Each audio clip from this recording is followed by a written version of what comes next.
While I was having lunch with my grandson, my phone buzzed on the white tablecloth.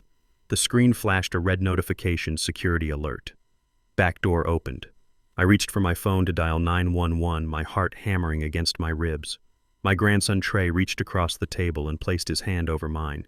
He was not scared. He was not panicked. He was laughing.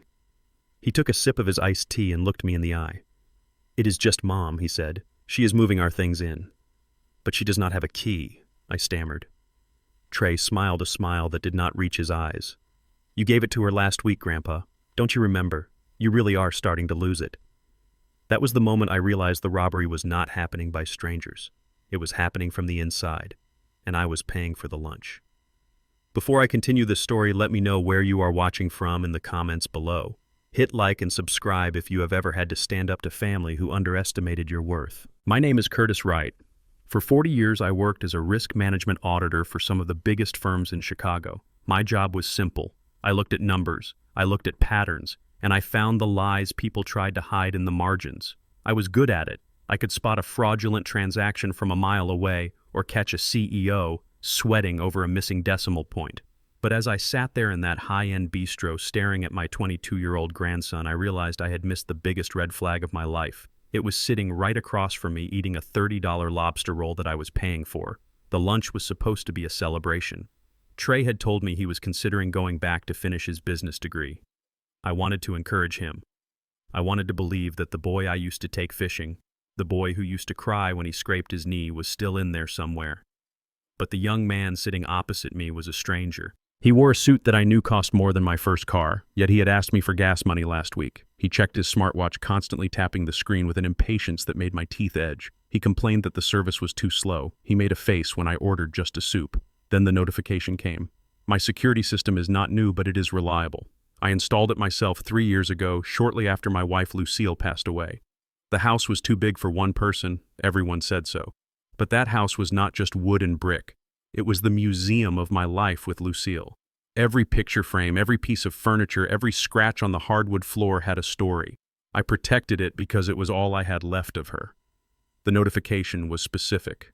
Back door, 12:15 p.m. I grabbed the phone. My instinct was immediate. Burglars. The neighborhood had been changing, gentrifying, yes, but also attracting a different kind of opportunist. I started to type the emergency number, my fingers stiff with adrenaline. "Relax, Grandpa." Trey's voice was casual. Too casual. He did not even look up from his plate. He sliced another piece of lobster, dipped it in butter, and put it in his mouth. I stared at him, the phone hovering halfway to my ear. "Someone is in the house, Trey. I have to call the police. The alarm is silent, but they need to know." He chuckled. It was a dry, condescending sound that I had heard him use with waiters, but never with me. "Put the phone down. It is just Mom. She said she would be there around noon." I froze. The noise of the restaurant, the clinking silverware, the low murmur of conversations seemed to fade away, leaving only the buzzing in my ears. "Skylar," I asked, my voice barely a whisper. "Your mother is at my house." "Why?" Trey finally looked at me. He wiped his mouth with the napkin and sighed as if he were explaining simple addition to a toddler who just wasn't getting it. "She is moving our stuff in. Remember, we talked about this. You said we could move into the guest rooms to save on rent while Dad gets his business back on track." I never said that. I said the words firmly. My voice did not shake. I was 71, but my mind was sharp. I did complex Sudoku puzzles every morning. I managed my own stock portfolio. I remembered what I had for breakfast on this date 3 years ago. I absolutely never agreed to let my son Damien and his wife Skylar move into my sanctuary. Trey shook his head. He looked at me with a mixture of pity and annoyance. A look that said, "Here we go again." "See, this is what Mom was worried about," he said, leaning back in his chair. "You did say it." "Last Sunday. We were watching the game. You said you were lonely. You said the house felt empty. You told Mom to bring the boxes over." I felt a cold chill run down my spine. It wasn't the air conditioning. It was fear. Not fear of the intruders, but fear of my own mind. Was it possible? Could I have said something like that in a moment of weakness? No. Impossible. "I did not see them last Sunday," I said, my voice rising slightly. "I was at the library last Sunday. I have the checkout receipts in my wallet right now." Trey didn't flinch. He didn't blink. He just smiled, that tight plastic smile. Maybe it was Saturday then. The days are blurring for you, Grandpa. Mom said Dr. Evans mentioned this might happen after your fever last month. Confusion. False memories. My hand gripped the table edge. Dr. Evans. They had spoken to my doctor. Since when? And why was he bringing up my fever? I had a mild pneumonia, not a stroke. I stood up. My chair scraped loudly against the floor. A woman at the next table turned to look. Her fork paused mid-air. I did not care. I felt like the walls were closing in. This wasn't a lunch. This was a diversion. I am going home, I said. Trey rolled his eyes. He signaled for the waiter, snapping his fingers in the air. Grandpa, sit down. You are making a scene. Mom is already there. She probably has the movers unpacking by now. You cannot just kick them out. They gave up their lease because you invited them. I pulled my wallet out. My hands were trembling not from age, but from a rage I had not felt in decades. It was the rage of being managed, of being handled. I threw a $100 bill on the table. It was more than the meal cost, but I did not wait for change. I couldn't breathe in there anymore. I did not invite anyone, I snapped, leaning down so my face was level with his. And I certainly did not give anyone a key. Trey stood up too. He towered over me. He had his father's height and his mother's cold eyes. He adjusted his silk tie, looking embarrassed to be seen with me. You gave her the spare key, he said smoothly. The one under the planter. You told her exactly where it was. I stopped. My blood ran cold. I never kept a key under the planter. That was the oldest trick in the book. A security risk I would never take. I kept my spare key in a magnetic lockbox welded to the chassis of my 1998 sedan. Only Lucille knew that. He was lying. He was lying to my face with the confidence of a sociopath. I didn't argue. I didn't correct him. An auditor knows when to stop asking questions and start collecting evidence. I turned and walked out of the restaurant. The valet took forever to bring my car. While I waited standing on the curb in the biting Chicago wind, Trey came out. He did not offer to drive. He did not look worried. He was texting on his phone. His thumbs moved rapidly across the screen, probably warning her, probably telling her the old man was on his way and the distraction had failed. I got into the driver's seat. Trey slid into the passenger side without asking. He buckled his seatbelt and checked his reflection in the visor mirror. You are going to feel really bad about this when you calm down, he said, not looking at me. Mom is just trying to help you. She thinks you need supervision. I started the engine. The old car roared to life, a familiar, comforting sound in a world that had suddenly gone sideways. Supervision. That was the word he used. You supervise a child. You supervise an incompetent employee. You do not supervise a man who built a life from nothing, who paid for your college tuition, who bailed your father out of debt 3 times. I pulled out into traffic. I didn't turn on the radio. The silence in the car was heavy, thick with unsaid things. Why didn't you tell me, I asked, keeping my eyes on the road. Tell you what? Trey asked, bored. That they were moving in today. Why the surprise? It wasn't a surprise, Grandpa. He sighed, tapping on his phone again. We told you. You forgot. Stop trying to make this into a conspiracy. You're just old. Old. That was their weapon. They were going to use my age against me. They were going to paint me as the senile, confused old man who needed their help. It was brilliant. It was cruel. And it was happening right now. I drove faster than I usually do. The streets of Chicago flew by, but my mind was racing faster. I thought about the back door opened notification. Why the back door? If they were moving in legitimately, why not use the front? Why sneak in? Unless they didn't want the neighbors to see. Unless they were doing something they didn't want on display. My grip on the steering wheel tightened until my knuckles turned white. Trey, I said, my voice calm, controlled. Does your father have a job yet? Trey laughed, a short, sharp bark. He is an entrepreneur, Grandpa. He doesn't get a job. He builds empires. He just hit a rough patch. A rough patch. That was code for bankruptcy. Again. And your mother? Is she still gambling? Trey stiffened. I saw it out of the corner of my eye. The mask slipped for a fraction of a second. She invests, he said coldly. She doesn't gamble. And she's up. She's way up. That's why she wants to renovate your house, to increase the asset value. Renovate. The word hung in the air like a threat. Renovate meant change. Renovate meant erasing Lucille. Renovate meant tearing down the wallpaper she chose, ripping up the carpets she loved. I didn't say another word. I pressed the accelerator. As we turned onto my street, the familiar row of oak trees seemed to mock me. They stood tall and strong just as they had yesterday, but everything else had changed. I saw it from 2 blocks away. It wasn't a small moving van, it wasn't a pickup truck, it was a massive 18-wheeler, a commercial hauler. It was parked right in front of my driveway, blocking the entire view of the house. It looked like a beast that had swallowed my home whole. And on the lawn, my breath hitched. On the pristine green lawn that I mowed every Saturday morning, there were mountains of black garbage bags, dozens of them, piled high, and in the middle of the bags, glinting in the afternoon sun, was something brown and polished.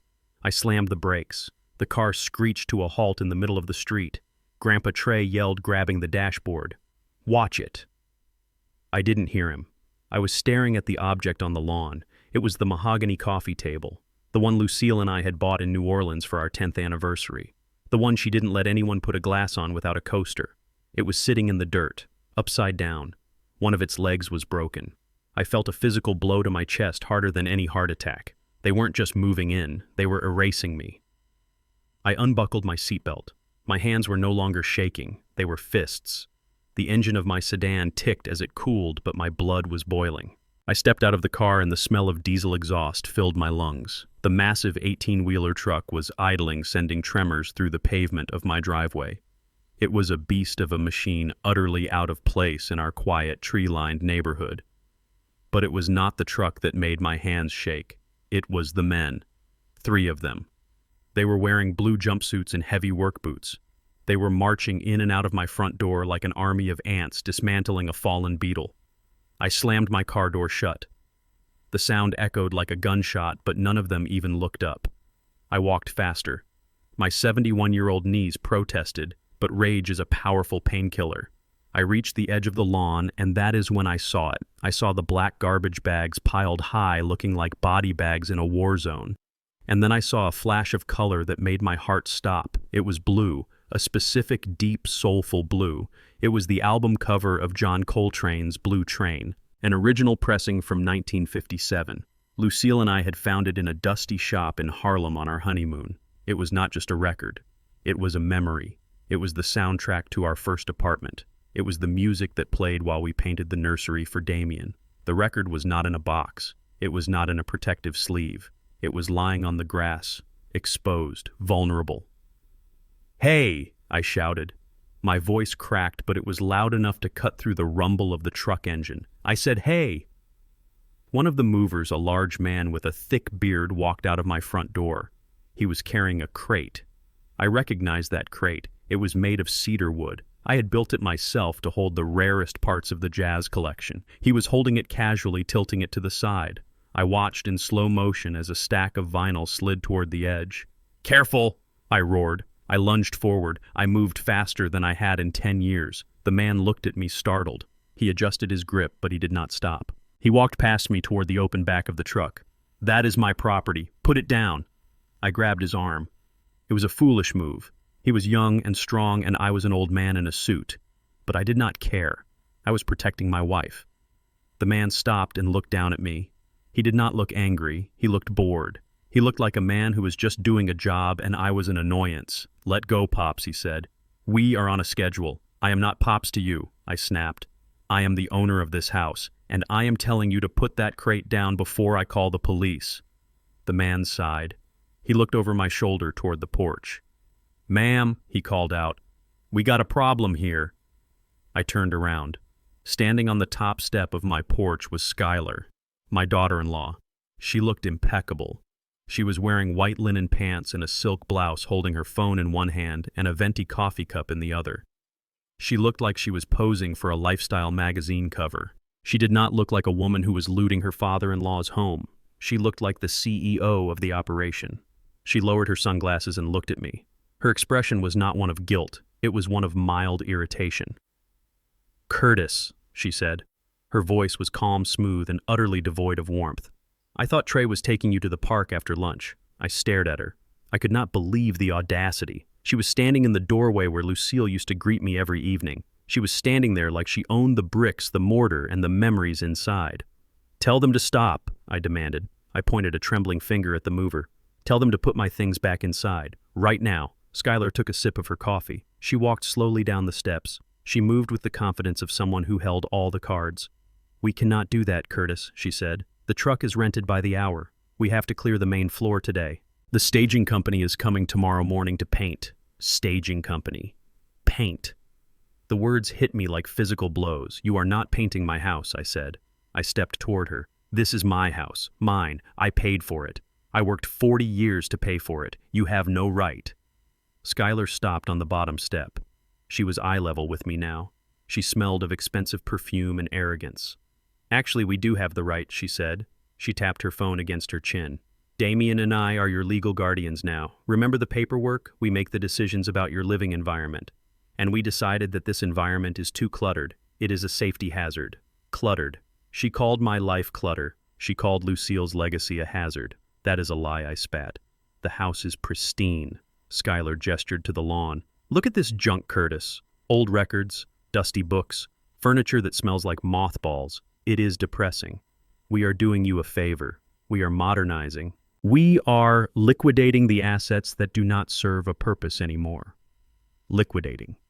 That was an auditor's word. It meant turning things into cash. It meant selling off the parts to save the whole. But she was not saving anything. She was stripping the carcass. I looked at the mover who was still holding the crate. I saw him glance at Skylar for instructions. "Load it up," she said to him. "And be careful with that crate." I looked it up on eBay. The crate alone is worth $50. The records inside are worth maybe $500 if we sell them as a lot. $500. I felt a scream building in my chest. That collection was worth thousands. But the money did not matter. What mattered was the Sunday afternoons. What mattered was the way Lucille would hum along to Ella Fitzgerald while she watered her plants. You could not put a price tag on that. But Skylar just had. $500, she repeated.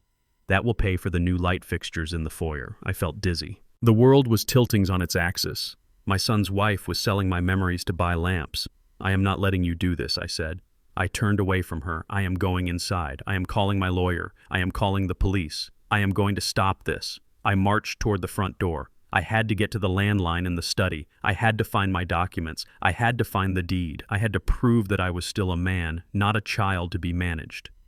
Skylar did not try to stop me physically. She did not grab me. She did not block my path. She just stood there on the lawn watching me with that faint, chilling smile. I reached the porch steps. I climbed them, my breath coming in short, sharp gasps. I reached for the heavy brass handle of the front door. My hand knew the shape of it. I had opened this door 10,000 times. I gripped the handle and pushed down. It did not move. I frowned. I must have locked it by habit when I left. I reached into my pocket and pulled out my keychain. I found the silver key, the one with the small piece of red tape on the head. Lucille had put that tape there 10 years ago so I could find it in the dark. I jammed the key into the lock. It did not go in. I pushed harder. Metal scraped against metal. A harsh grinding sound. The key slid in a fraction of an inch and then hit a wall. I pulled it out. I looked at the key. It was the right key.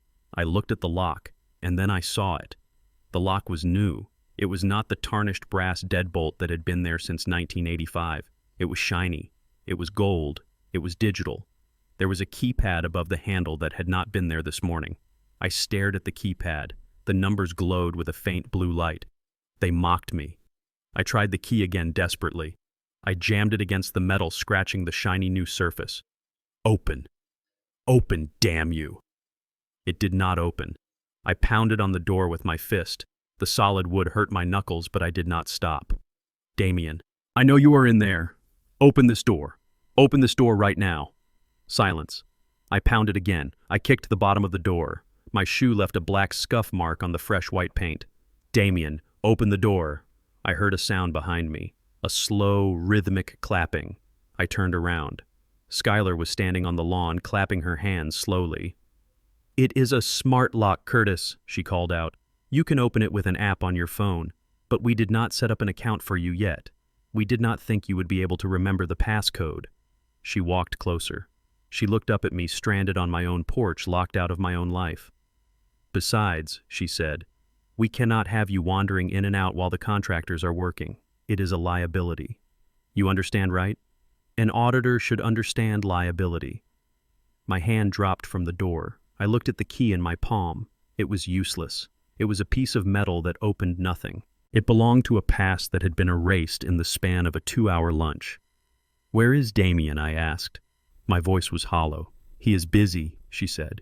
"He is in the master bedroom. We are measuring for the new king-size bed. The one you had was too small for us. The master bedroom, Lucille's room." My stomach churned. I felt like I was going to be sick.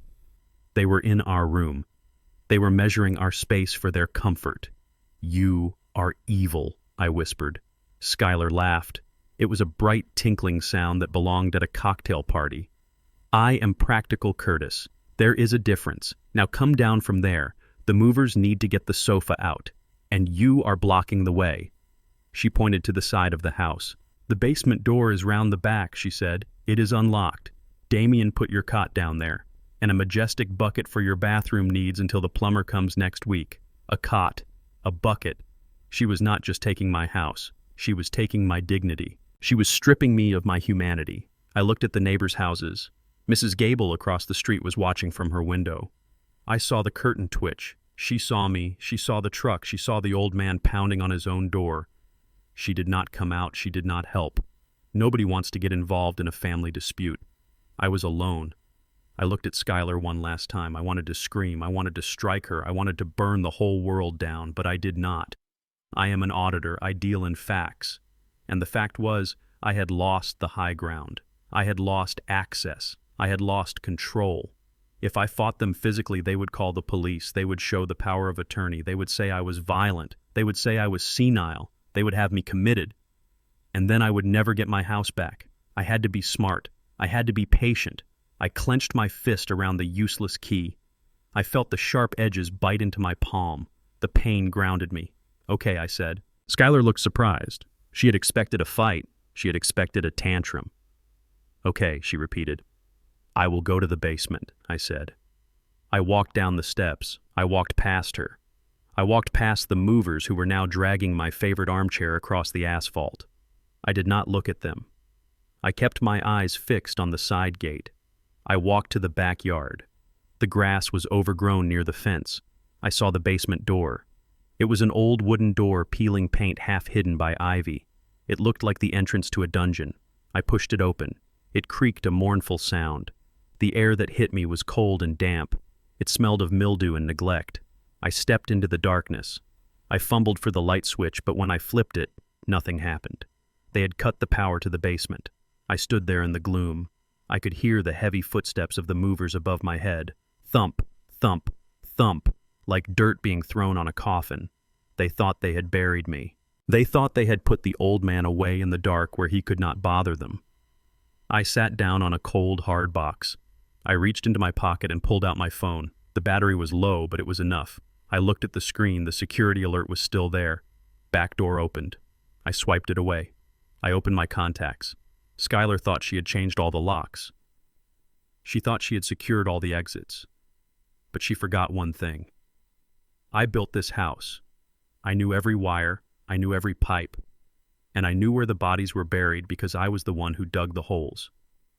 I am not a victim. I am a man who is about to conduct the most thorough audit of his life. And when I am done, the balance sheet will be corrected. The invasion was complete. The enemy was inside the gates. But they made a mistake. They locked themselves in with me. I sat on a crate in the damp darkness of the basement, my heart still racing against my ribs like a trapped bird. The silence down there was heavy, smelling of mold and old memories. But then I heard a sound that cut through the gloom. It was a siren, a sharp wailing sound that grew louder and louder until it stopped right in front of the house. Hope surged through me. Mrs. Gable across the street had come through. She had seen the commotion. She had seen the movers manhandling me. She had called for help. I stood up. My knees popped, but I did not feel the pain. I scrambled up the wooden stairs of the basement, pushing open the heavy door that led to the backyard. The bright sunlight blinded me for a second. I blinked, adjusting to the glare. I saw two uniformed officers walking up the driveway. One was a tall man with a stern face. The other was younger, maybe in his late 20s, looking around at the scattered furniture on the lawn with confusion. "Officer," I shouted. I waved my arms. Over here! Please, over here! The officers turned. I ran toward them, stumbling slightly on the uneven grass. I must have looked like a madman. My suit was rumpled. My tie was crooked. I was sweating. But I did not care. These men were the law. They were the arbiters of truth, and the truth was on my side. "Sir, are you okay?" the younger officer asked, putting a hand on his belt. "I am the owner of this house," I gasped, pointing a shaking finger at the front porch. "These people are intruders. They have locked me out. They are stealing my property. You have to arrest them." The older officer looked up at the porch. Skylar was standing there. She had put away her sunglasses. She had put away the smirk. Now she looked worried. She looked like a saint who was carrying a heavy cross. Beside her stood Damien, my son. He was looking at his shoes, unable to meet my gaze. Officer Schuyler said, her voice trembling slightly, "Thank goodness you are here. My father-in-law is having an episode." We were trying to get him inside to rest, but he became aggressive. Lies. I roared. I took a step toward her, but the older officer stepped in front of me. He held up a hand, his palm flat against my chest. "Calm down, sir," he said firmly. "Let us get to the bottom of this." "What is your name?" "I am Curtis Wright," I said, straightening my back. "I am a retired auditor. I have lived here for 40 years. That man is my son Damien, and that woman is his wife. They are trying to take my home." The officer looked at Damien. "Is this true, sir?" Damien looked up. His eyes were red. He looked like he hadn't slept in a week. He opened his mouth, but no sound came out. He looked at Schuyler. She nudged him, a sharp, subtle movement of her elbow. "He is confused," Officer Damien whispered. His voice was so low I could barely hear it. "He has been sick. The fever. It affected his mind." The betrayal hit me harder than a physical blow. My own son, the boy I had taught to ride a bike. The man I had bailed out of debt 3 times. He was standing there rewriting reality to suit his wife's ambition. "I am not confused," I said, my voice steady despite the rage boiling inside me. "I am perfectly lucid. Ask me anything. Ask me the date. Ask me the current stock price of Apple. Ask me who is the president." Schuyler walked down the steps. She was holding a leather folder. She walked past me as if I were a ghost and handed the folder to the older officer. "We did not want it to come to this," she said softly. "We love Curtis. We want him to be safe, but he is not capable of making decisions anymore. Here are the documents." The officer opened the folder. He began to read. I watched his eyes scan the page. I saw his expression change from suspicion to understanding. "What is that?" I asked. "It is a power of attorney," the officer said. He looked at me with pity. "A medical and financial power of attorney. Signed by you, Mr. Wright. Dated last month." I froze. I remembered the hospital room, the beeping monitors, the fog in my brain from the medication. Damien had come in with a stack of papers. "Just insurance forms, Dad," he had said. "Just standard procedure so we can pay the hospital bill." "I trusted you," I whispered, looking at Damien. "You told me those were insurance forms."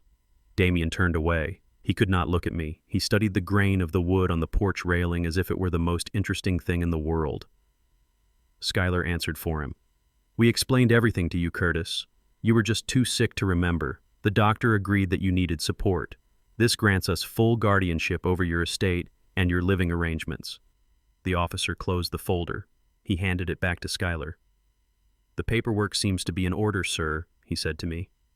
"Legally, Mrs. Wright is your guardian. She has the right to manage the property and decide where you live." "No," I said. I felt the ground slipping away beneath my feet. "That signature was obtained by fraud. I was under the influence of medication. This is entrapment." The officer sighed. He looked tired. "Sir, that is a civil matter. You can take it up with a judge later. But right now, this document says they are in charge, and if they say you live here and they are moving in, we cannot remove them. But they are destroying my things," I pleaded. I pointed to the crate of records. "They are throwing away my life." Schuyler stepped in smoothly. "We are decluttering, officer. Preparing the house for a safer environment. You know how hoarders can get. Fire hazards. Hoarder. She called me a hoarder. My house was immaculate." The officer nodded. He looked at me with that same condescending look Trey had given me at the restaurant. "Mr. Wright," he said, "I suggest you listen to your family. They seem to want what is best for you. Do not make us come back here. If we have to return for a disturbance, we might have to take you in for a psychiatric evaluation. You do not want that. A psychiatric evaluation, that was the threat. That was the checkmate. If I fought, they would lock me up in a ward. If I submitted, they would lock me up in my own basement. I looked at the young officer. He looked uncomfortable. He knew something was wrong. He saw the expensive car Skylar drove. He saw the fear in Damien's eyes. But he followed his superior's lead. He said nothing. "We are leaving now," the older officer said. "Keep it down, folks." They walked back to their patrol car. I watched them go. I watched the flashing lights disappear down the street. The silence returned. But this time it was different. It was the silence of a prison cell after the door slammed shut. Skylar turned to me. The mask of the concerned daughter-in-law vanished instantly. Her face hardened into stone. "You just made a big mistake, Curtis," she hissed. "Calling the cops. Really? Do you want to go to the state asylum? Because I can make one phone call and have you strapped to a bed by dinner time." I looked at Damien. "Say something," I challenged him. "You are letting her do this. You are letting her threaten your father." Damien finally looked at me. His eyes were wet, but his jaw was set. "Dad, just do what she says. Okay, it is easier this way. We just need the money. Once the house is sold, we will find you a nice place, I promise." "A nice place? Like a kennel for an unwanted dog?" Skylar laughed. She walked up to me and poked a manicured finger into my chest. "Forget the nice place," she said. "You are staying right here until we find a buyer, and you are going to stay out of sight. I do not want you scaring off the investors with your crazy old man act." She pointed a finger toward the side of the house, toward the ivy-covered door I had just emerged from. "That is your room now," she said.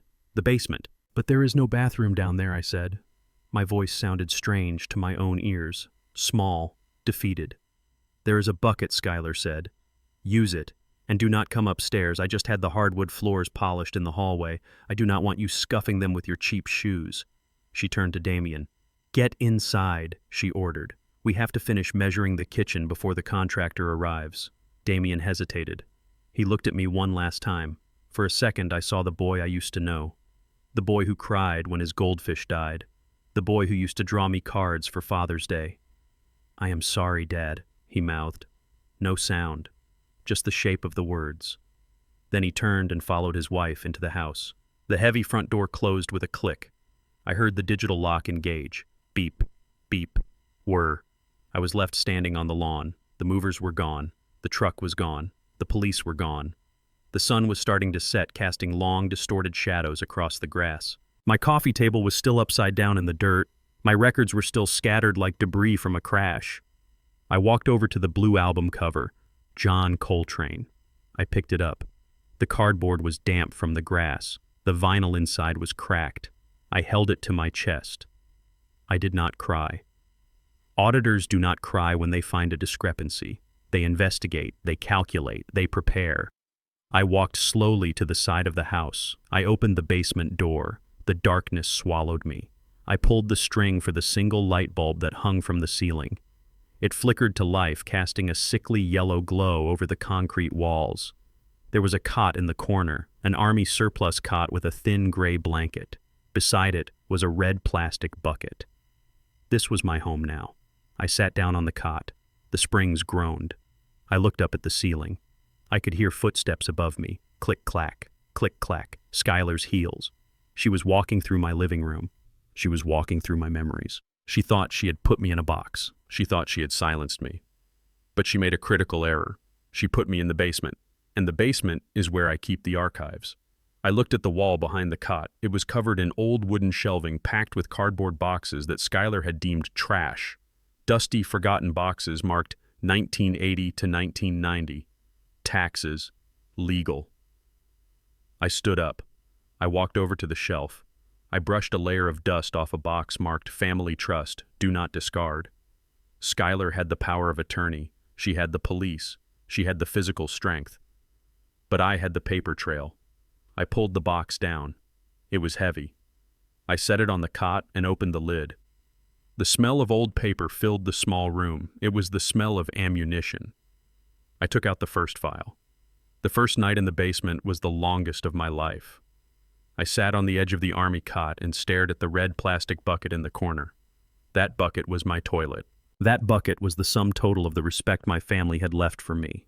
Upstairs I had 3 bathrooms with heated marble floors and gold-plated fixtures. I had paid for every tile. I had supervised the installation of every pipe. But now I was a prisoner in the dark, forced to relieve myself like an animal because my daughter-in-law did not want me walking on her polished floors. The dampness of the concrete seeped into my bones. My arthritis began to ache, a slow, throbbing pain that pulsed in time with my heartbeat. I pulled the thin gray blanket tighter around my shoulders. It smelled of mildew and neglect. This was the blanket we used to wrap around the water heater in the winter. Now it was my only shield against the cold. I checked my watch. It was 2 a.m. Sleep was impossible. My mind was a whirlwind of calculations. I was an auditor. My brain was wired to find solutions to complex problems. But this equation made no sense. Why the rush? Why the aggression? Skylar was greedy, yes. She had always been materialistic. But this level of cruelty required a catalyst. People do not usually turn into monsters overnight unless they are being chased by something even more monstrous. I needed water. My throat was parched. I stood up and walked to the small utility sink in the corner. It was covered in grime. I turned the handle. The pipes groaned and shuddered. A stream of brown, rusty water sputtered out. I waited for it to clear, but it did not. I stared at the brown liquid. This was my water source. I looked up at the ceiling. The floorboards above were thick, but I knew this house better than anyone. I knew its secrets. I knew its acoustics. When I built this place in 1982, I insisted on specific ventilation shafts to ensure airflow. There was a large metal vent right above my head. It connected directly to the master bedroom. I dragged the heavy wooden crate over to the wall. I climbed up. My joints screamed in protest, but I ignored them. I pressed my ear against the cold metal of the duct. At first I heard nothing, just the low hum of the refrigerator from the kitchen. Then I heard it. Voices. They were muffled at first, but then they grew louder. They were arguing. "I told you to keep your voice down, Damien." That was Skylar. Her voice was sharp and hissed like a snake. "I cannot do this, Sky. I cannot do it. He is my father. Did you see his face? We locked him in the basement. He is 71 years old. That was Damien, my son." He sounded terrified. He sounded like a child who had broken a vase and was trying to hide the pieces. "You want to let him out? Fine. Go ahead. Unlock the door. Bring him upstairs. Give him the master bedroom back." I heard footsteps pacing back and forth above my head. "And then what, Damien? Tell me what happens next." "I do not know. We find another way. We can ask the bank for an extension." "The bank?" Skylar laughed. It was a cold, humorless sound that chilled me more than the basement air. "The bank already said no. You have bad credit, Damien. Your business has been bleeding money for 3 years. You think a bank is going to lend you $500,000 on a signature. $500,000. I froze on the crate. My breath caught in my throat. That was not a small debt. That was a catastrophic amount. "We can sell the cars," Damien pleaded. "We can sell your jewelry." "My jewelry is fake, you idiot," Skylar snapped. "I sold the real stuff 6 months ago to pay the interest. We have nothing left." There was a silence. I could hear Damien weeping. Soft, pathetic sobs that echoed down the ventilation shaft. "Stop crying," Skylar ordered. "You are pathetic. Listen to me. We do not have a choice. Vince gave us until the end of the month. Do you understand what that means?" Vince. The name meant nothing to me, but the way she said it made my skin crawl. "He said he would take a finger for every day we are late, Damien. And he was not talking about my fingers. He was talking about yours. He said he would start with your thumb so you could never sign a check again. And if that did not work, he said he would pay a visit to Trey at his dorm." I gripped the metal vent so hard my fingernails dug into the aluminum. They were threatening my grandson. This was not just greed. This was survival. Skylar had gotten involved with loan sharks. She had gambled or invested in something illegal and lost everything.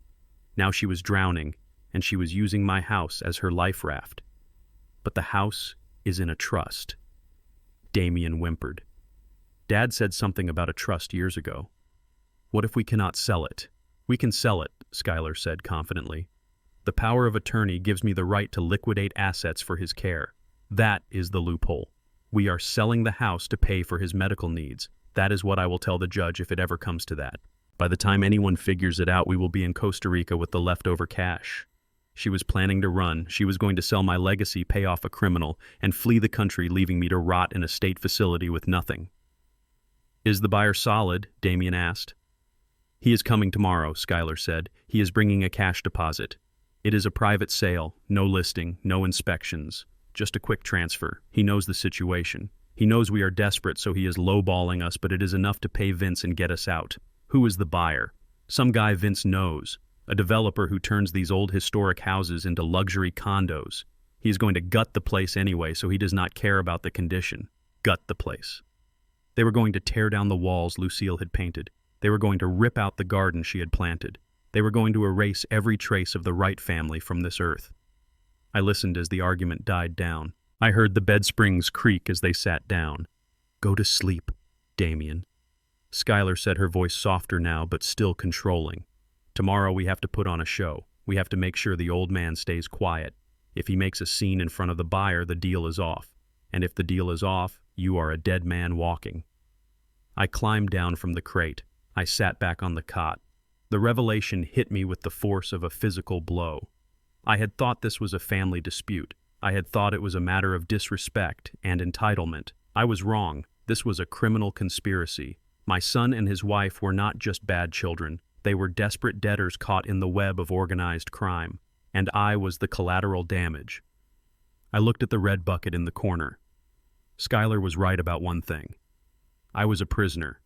But she was wrong about who held the keys. She thought she was protecting herself from a loan shark. But she had just locked herself in a house with a risk management auditor who had nothing left to lose. I knew exactly who Vince was now. I did not know the man personally, but I knew the type. I had audited companies that were fronts for men like him. They thrived on fear. They thrived on silence. And they thrived on people who did not read the fine print. Skylar was going to sell my house to pay a debt. But she forgot one crucial detail. A detail that was hidden in the box I had just pulled from the shelf. The house did not belong to me. Not technically. I opened the file on my lap. The light from the single bulb was dim, but my eyes adjusted. I traced the legal language of the document Lucille and I had drafted 20 years ago, the Wright Family Irrevocable Trust. Section 4, Clause B. No asset within the trust may be sold, transferred, or encumbered without the unanimous consent of all living beneficiaries and the express written approval of the primary trustee. I was the primary trustee. And there was another clause, a clause I had insisted on inserting because I was a paranoid man who had seen too many fortunes squandered by foolish heirs. Clause C, the safety valve. If any beneficiary attempts to sell trust assets through fraud, duress, or without the primary trustee's consent, their status as a beneficiary is immediately revoked and all rights to inheritance are forfeited. The assets will then transfer to the secondary designated beneficiary. I looked at the name of the secondary beneficiary, the Veterans Legal Defense Fund. I smiled in the darkness. It was a cold, grim smile. If Skylar signed that sale document, she was not just selling a house she could not sell. She was legally disinheriting herself and my son. She was signing her own financial death warrant. But I could not tell them. Not yet. If I told them now, Skylar would find another way. She was desperate. Desperate people do dangerous things. If she knew the house was unsellable, she might try to forge my signature on something else. Or worse, she might decide that a dead trustee was easier to deal with than a living one. I had to let her do it. I had to let her walk into the trap. I had to let her bring the buyer here. I had to let her take the money. I had to let her sign the papers. I needed to catch her in the act of committing a felony. I looked up at the ceiling again. The house was quiet now. They were sleeping, dreaming of Costa Rica, dreaming of freedom. Enjoy your sleep. Damien, I whispered to the darkness. Because when you wake up, the audit begins. I laid back on the hard cot. I did not sleep. I stared at the cobwebs in the rafters. Tomorrow I would have to play my part. I would have to be the broken old man. I would have to be the confused, senile burden. I would have to endure the bucket and the cold and the humiliation. I would let them strip away my dignity layer by layer. Because with every layer they stripped away, they were digging their own graves deeper. Skylar wanted to sell the house to save her skin. She did not realize that the house was already rigged to explode, and I was the one holding the detonator. The smell hit me first. It was not the smell of coffee or bacon which used to wake me up on Sundays. It was a sharp chemical sting that burned my nostrils and made my eyes water. It smelled like erasure. It smelled like a hospital hallway. I sat up on my army cot and rubbed my stiff neck. The basement was cold, but the air coming through the vents was thick with fumes. I walked over to the wooden stairs and listened. Above me, I heard the hiss of spray guns and the slap of wet rollers against dry wood. They were not just cleaning. They were not just decluttering. They were covering everything up. I climbed the stairs quietly. The door to the kitchen was cracked open just an inch. I put my eye to the gap. What I saw made my knees buckle. My kitchen, the kitchen Lucille and I had designed in 1982, was being destroyed. We had spent months choosing the cabinetry. It was solid mahogany imported and hand-carved. It was dark, rich, and warm. It held the history of every Thanksgiving dinner, every Christmas morning, every quiet cup of tea we had shared for 40 years.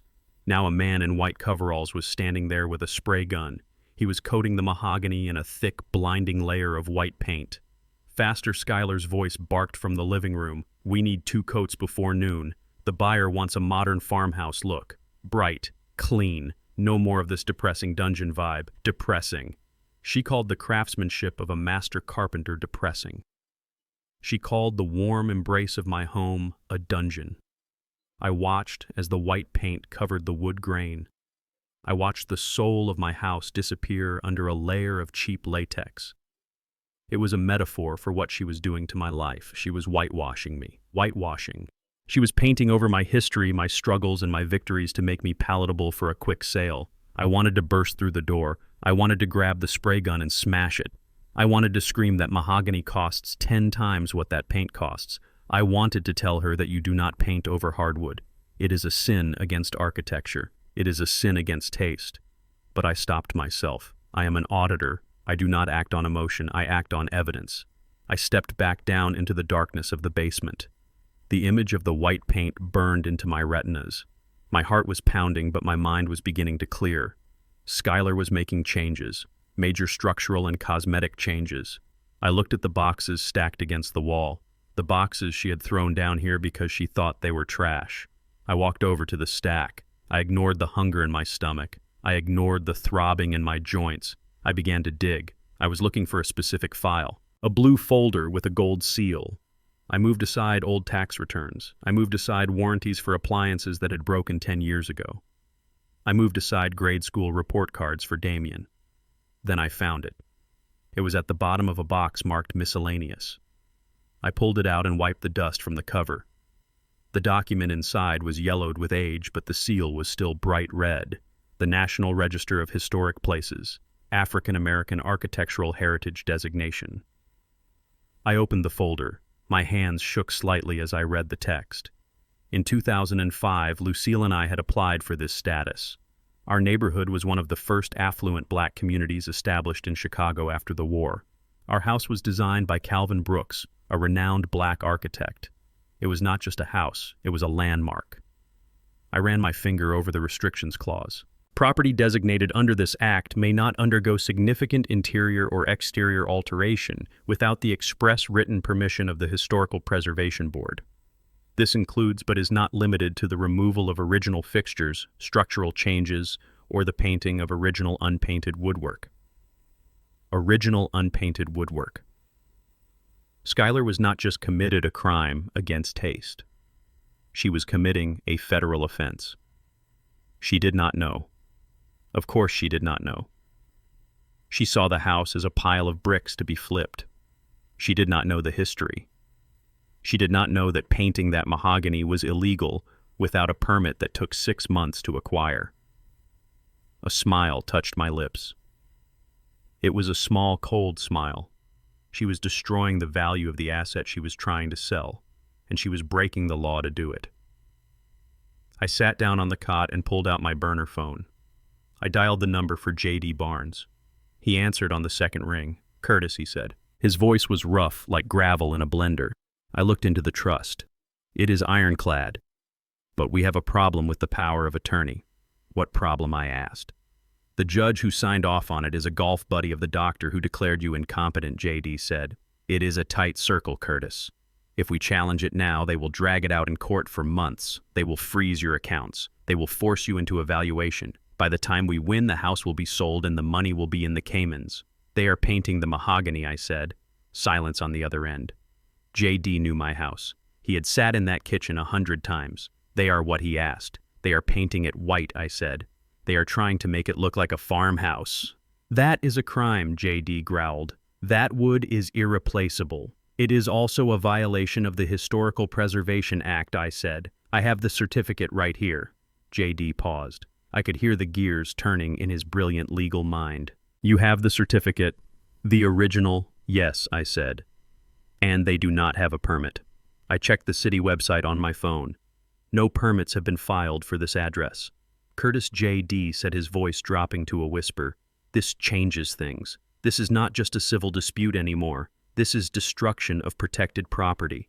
But listen to me carefully. I am listening. Do not stop them. I gripped the phone. What, J.D., they are ruining it. Let them, he said. Let them paint it. Let them rip out the fixtures. Let them dig their hole so deep they can never climb out. But the house, I stammered. The wood can be stripped and restored, Curtis. But if you stop them now, they get a slap on the wrist. They pay a fine. They still sell the house. We need them to commit the big crime. We need them to try to sell a protected property under false pretenses. I closed my eyes. I imagined the white paint hardening on the wood. I imagined the irreversible damage. You want me to let them destroy my home to save it? I asked. I want you to let them hang themselves, JD said. The power of attorney has a loophole, Curtis. It allows them to manage the property for your benefit. But selling a trust asset without the trustee's consent is fraud. Selling a historical landmark without disclosure is fraud. Doing it to pay off a loan shark is money laundering. We need to catch them in the act of the transaction. I took a deep breath. The chemical smell was getting stronger. It was making me dizzy. The buyer is coming tomorrow, I said. Schuyler said he is bringing a cash deposit. Good, JD said. That is perfect. Let the buyer come. Let him put the money on the table. Let Schuyler sign the paper. That signature will be the nail in her coffin. I looked at the bucket in the corner. I looked at the dark walls of my prison. I have to act like I am beaten, I said. Yes, JD agreed. Be the confused old man. Be the victim. Make them confident. Make them arrogant. When people are arrogant, they make mistakes. They forget to read the fine print. And you, Curtis, you are the master of the fine print. I hung up the phone. I sat there for a long time. Above me, the work continued. I heard the workers laughing. I heard Schuyler praising the new look. Oh, it looks so much bigger now, she said. So much cleaner. That old wood was so heavy. I put the historical certificate back in the folder. I hid the folder inside the lining of my old trench coat hanging on a nail. They thought they were erasing me. They thought that by painting over the black wood with white paint, they were increasing the value. They were stripping away the ethnic look to appeal to a wealthy buyer. It was insulting. It was racist. And it was the stupidest thing they could possibly do. I laid back on the cot. I folded my hands over my chest. Let them paint. Let them destroy. Every brushstroke was another year added to their sentence. Every altered fixture was another count of fraud. I was not a prisoner anymore. I was an undercover agent in my own home. I closed my eyes and visualized the kitchen as it was. I visualized Lucille cooking at the stove. I visualized the way the evening sun used to hit that mahogany and make it glow like fire. They could paint over the wood, but they could not paint over the truth. Tomorrow, the buyer would come. Tomorrow, Schuyler would think she had won. She would think she had pulled off the heist of the century. But she didn't know that J.D. Barnes was preparing the paperwork. She didn't know that I had the historical designation. And she didn't know that the senile old man in the basement was counting every single second until 0 hour. The audit was almost complete. The discrepancies were documented. Now it was time to present the findings. The sound of saxophone music filtered down through the floorboards. It was a smooth jazz playlist. The irony was thick enough to choke on. Schuyler had thrown my original vinyl collection onto the lawn like garbage, but now she was playing digital jazz to set the mood for her open house. I sat on my cot in the basement and listened to the footsteps clicking above me. There were many of them. The house was full. I looked at my reflection in the small, cracked mirror I had propped up against the wall. I did not look like Curtis Wright, the retired risk management auditor. I looked like a specter. I had not shaved in 2 days. My white hair was matted on one side. I was wearing an old, stained cardigan I had fished out of the donation box Skylar had packed. It smelled of mothballs and dust. I had rubbed a little grease from the furnace on my cheek. It was perfect. Skylar wanted to sell a fantasy. She wanted to sell a pristine, modern farmhouse to a wealthy investor. She wanted them to see potential and profit. She did not want them to see the reality. She did not want them to see the human cost of her ambition. I was about to become the reality check she never ordered. I walked to the basement door. Skylar had locked it from the kitchen side, of course. She thought a simple deadbolt would keep me contained. She forgot that I built this house. She forgot that the door frame on this side had a loose hinge pin at the bottom. I had meant to fix it in 1995. I was glad I never did. I used a flathead screwdriver I found in my old toolbox. I worked the pin up slowly. It resisted at first, rusted with age, but then it gave way. I pulled the bottom pin out, then the middle one, then the top. The door was heavy. I gripped the handle and pulled it toward me, careful not to let it crash. It swung open from the hinge side, creating a gap just wide enough for a man to slip through. The light from the kitchen blinded me for a moment. The smell of expensive hors d'oeuvres hit me. Truffle oil, baked brie, champagne. I stepped into the kitchen. It was unrecognizable. The mahogany cabinets were gone, buried under layers of blinding white paint. The warm yellow tiles were replaced by peel and stick gray vinyl that looked cheap and soulless. It looked like a hospital cafeteria. I heard voices in the living room, laughter, clinking glasses. I shuffled my feet. I hunched my shoulders. I let my mouth hang open slightly. I dropped 10 years of vitality and became the very thing Skylar feared most, a burden. I walked into the living room. The conversation stopped instantly. There were about 20 people in the room, men in expensive suits, women in designer dresses. They were holding crystal flutes of champagne. They looked like vultures in peacock feathers. Skylar was in the center of the room wearing a red dress that was too tight and too bright. She was holding court, laughing at a joke a tall man had just made. Then she saw me. Her smile froze. It did not fade. It just solidified into a mask of pure horror. Her eyes went wide. I did not look at her. I looked at the tall man she was talking to. He was holding a plate with a small crab cake on it. "Excuse me, sir," I croaked. My voice was raspy. "I practiced it all morning." "Are you going to eat that?" The man blinked. He looked at Skylar, then back at me. "I beg your pardon. I am so hungry," I whispered. I reached out a trembling hand. "They forgot to feed me. Just a crust of bread. Please." A gasp went through the room. A woman in pearls took a step back, clutching her purse as if I were contagious. Skylar recovered fast. I gave her credit for that. She was a predator, and predators react quickly. "Oh, Dad," she exclaimed. Her voice was high and shrill. She rushed over to me. "You wandered upstairs again." She grabbed my arm. Her nails dug into my bicep through the wool cardigan. It was painful, but I did not flinch. I kept my eyes on the crab cake. "I just want some water," I whimpered. "The bucket is empty." The bucket. I saw the tall man exchange a look with the woman in pearls. The word hung in the air. Bucket. Why would an elderly man in a luxury home be drinking from a bucket? Skylar laughed nervously. She tried to pull me toward the kitchen. "He is confused," everyone she announced to the room. "The medication. It makes him say the strangest things. He thinks he is camping." She pulled harder. I let her drag me. I stumbled on purpose, knocking into a side table. A vase wobbled. Damien Skylar hissed. My son appeared from the crowd. He looked pale. He was sweating so much his shirt was stuck to his chest. He grabbed my other arm. "Come on, Dad," he muttered. "Let us get you a snack." They hustled me into the kitchen. The moment we crossed the threshold, Skylar kicked the door shut. The smile vanished. Her face twisted into a snarl that was truly demonic. She shoved me against the refrigerator. "What the hell do you think you are doing?" she screamed in a whisper. I looked at her. I did not drop the act. Not yet. "I am hungry, Skylar," I said. "Shut up," she hissed. "You are trying to sabotage me. I know exactly what you are doing. You think you can embarrass me. You think you can scare them off." She grabbed the front of my cardigan and pulled my face close to hers. I could smell the champagne on her breath. Listen to me, old man. If you walk out there again, I will not put you back in the basement.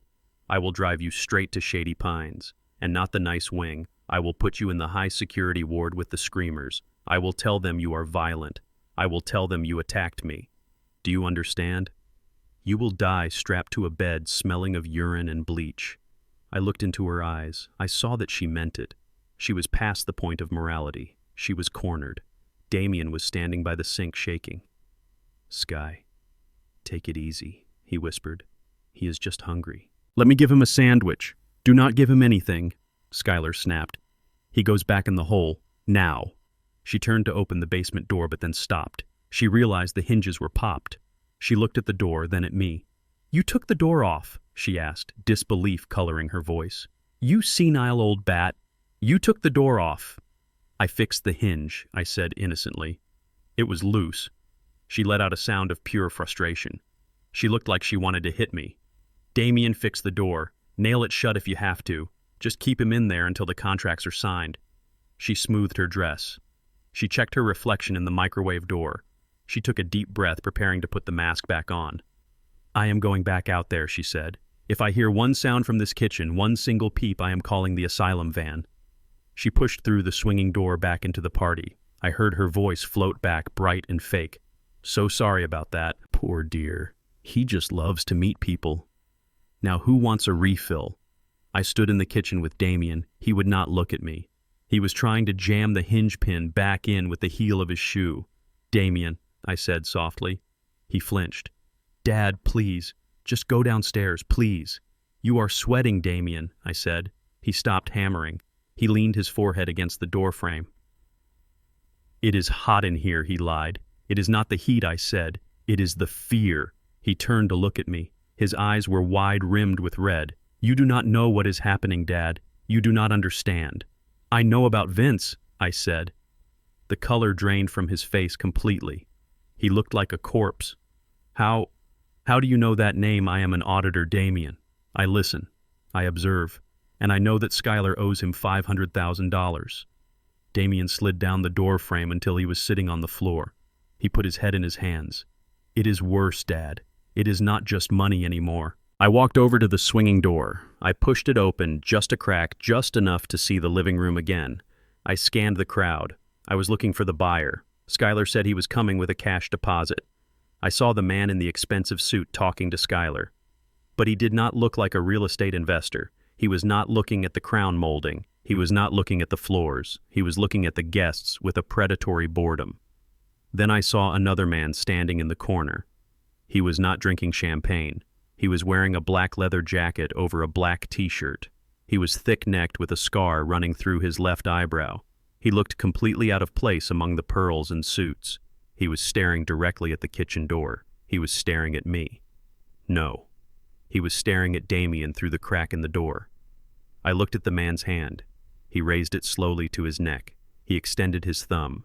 He drew it across his throat in a slow, deliberate line. It was not a metaphor. It was a promise. I let the door swing shut. I looked down at my son. He was weeping silently on the floor. That man in the corner, I said. Is that Vince? Damien shook his head. No. That is his enforcer. That is Marco. Vince is the one in the suit talking to Skylar, the buyer. The realization hit me like a splash of ice water. There was no developer. There was no investor who wanted a farmhouse. Vince was the buyer. He was not buying the house. He was taking it. Skylar was handing over the deed to the loan shark to wipe out the debt. It was a laundering scheme. Vince gets $1 million historic home for half the price Skylar gets to keep her fingers, and I get thrown in the street. Or worse, if Vince owned the house, he would not put me in a nursing home. He would not want a witness. Accidents happen in old houses. Stairs are steep. Gas leaks occur. My life was not just being dismantled. It was being terminated.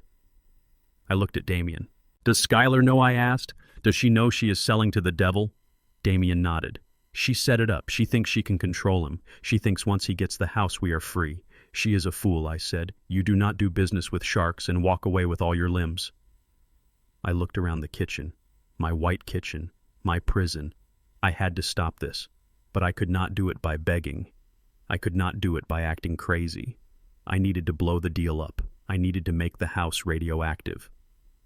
I looked at Damien. "Get up," I said. He looked at me.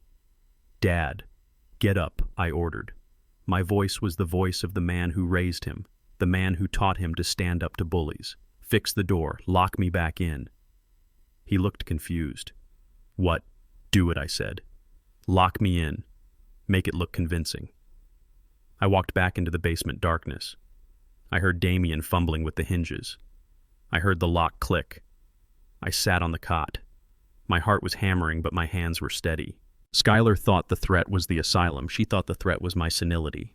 She did not know that I had seen Marco. She did not know that I knew Vince was in the living room. And she definitely did not know that I had J.D. Barnes on speed dial and that the crazy old man was about to orchestrate a raid that would make the evening news. I pulled out my phone. I sent a text to J.D. Target acquired. "The shark is in the tank. Bring the net." I waited. Above me, the party grew louder. They were celebrating the sale. They were toasting to their success. Let them drink, let them laugh. Because the hangover was going to be brutal. The last guest left at 2 a.m. I heard the heavy front door close and the digital lock engage with a cheerful little chime that sounded like a mockery. The music stopped. The laughter died. The house settled into a heavy, suffocating silence. I sat on my cot in the basement and waited. I knew he would come. My son Damien was weak, but he was not completely cold. Not yet. The guilt was eating him alive, and guilt always seeks absolution. 10 minutes later, I heard the lock on the basement door click. The door creaked open, spilling a slice of yellow kitchen light onto the concrete floor. Damien stood there. He was still wearing his dress shirt, but he had unbuttoned the collar and rolled up the sleeves. He held a paper plate covered in foil in one hand and a bottle of water in the other. He looked like a man walking to the gallows. He walked down the stairs slowly. He did not look at me. He set the plate on the wooden crate I used as a table. "I brought you some food, Dad," he mumbled. "It is filet mignon and some truffle mash. It is still warm." I looked at the food, the scraps from the feast, the leftovers for the dog in the cellar. "I am not hungry," I said. My voice was calm. Damien flinched. He rubbed his face with his hands. He looked exhausted. His eyes were bloodshot and rimmed with dark circles. He looked like he had aged 10 years in 10 hours. "Please, just eat it," he said, his voice cracking. "Do not make this harder than it is."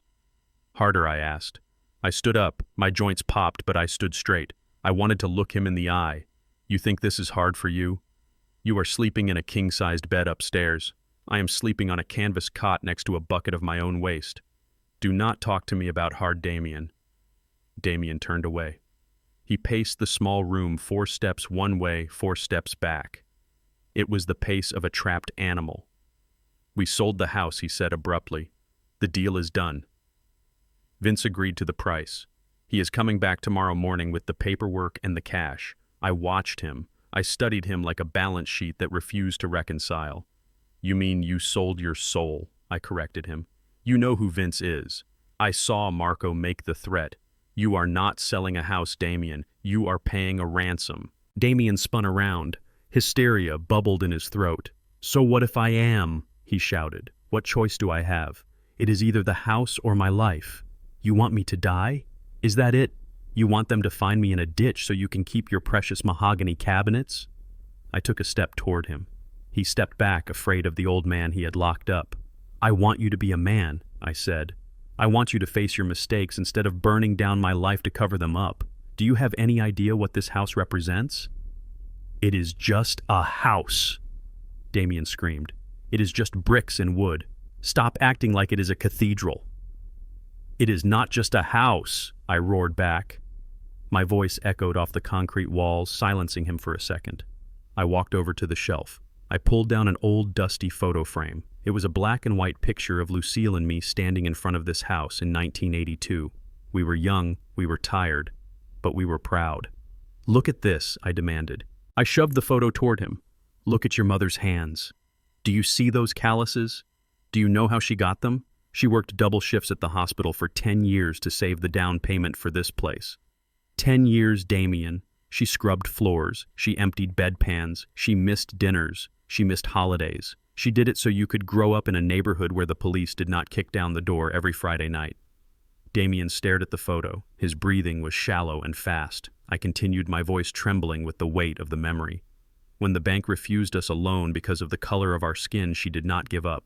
She went to a credit union. She borrowed from her sisters. She sacrificed everything so you could have a backyard to play in.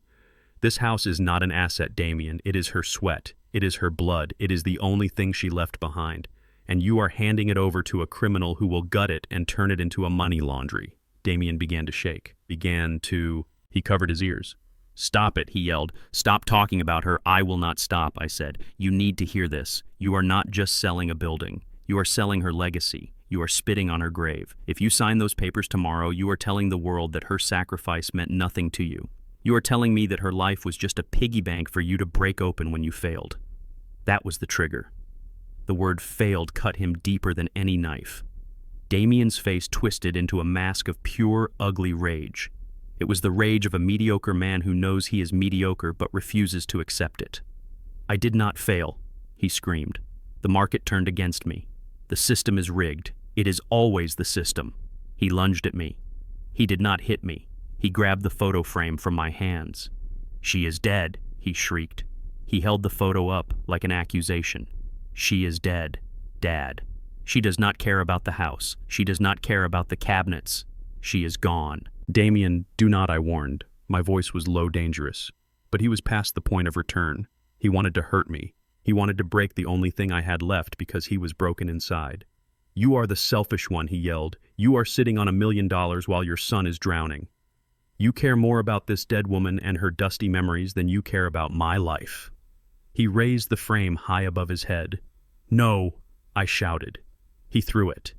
He threw it with all the force of his frustration, all the weight of his cowardice. The frame hit the concrete floor at my feet. The sound was not loud. It was a sharp final crack. The glass shattered into 1,000 jagged pieces. The silver frame bent. The photo of Lucille, smiling and proud, was sliced down the middle by a shard of glass.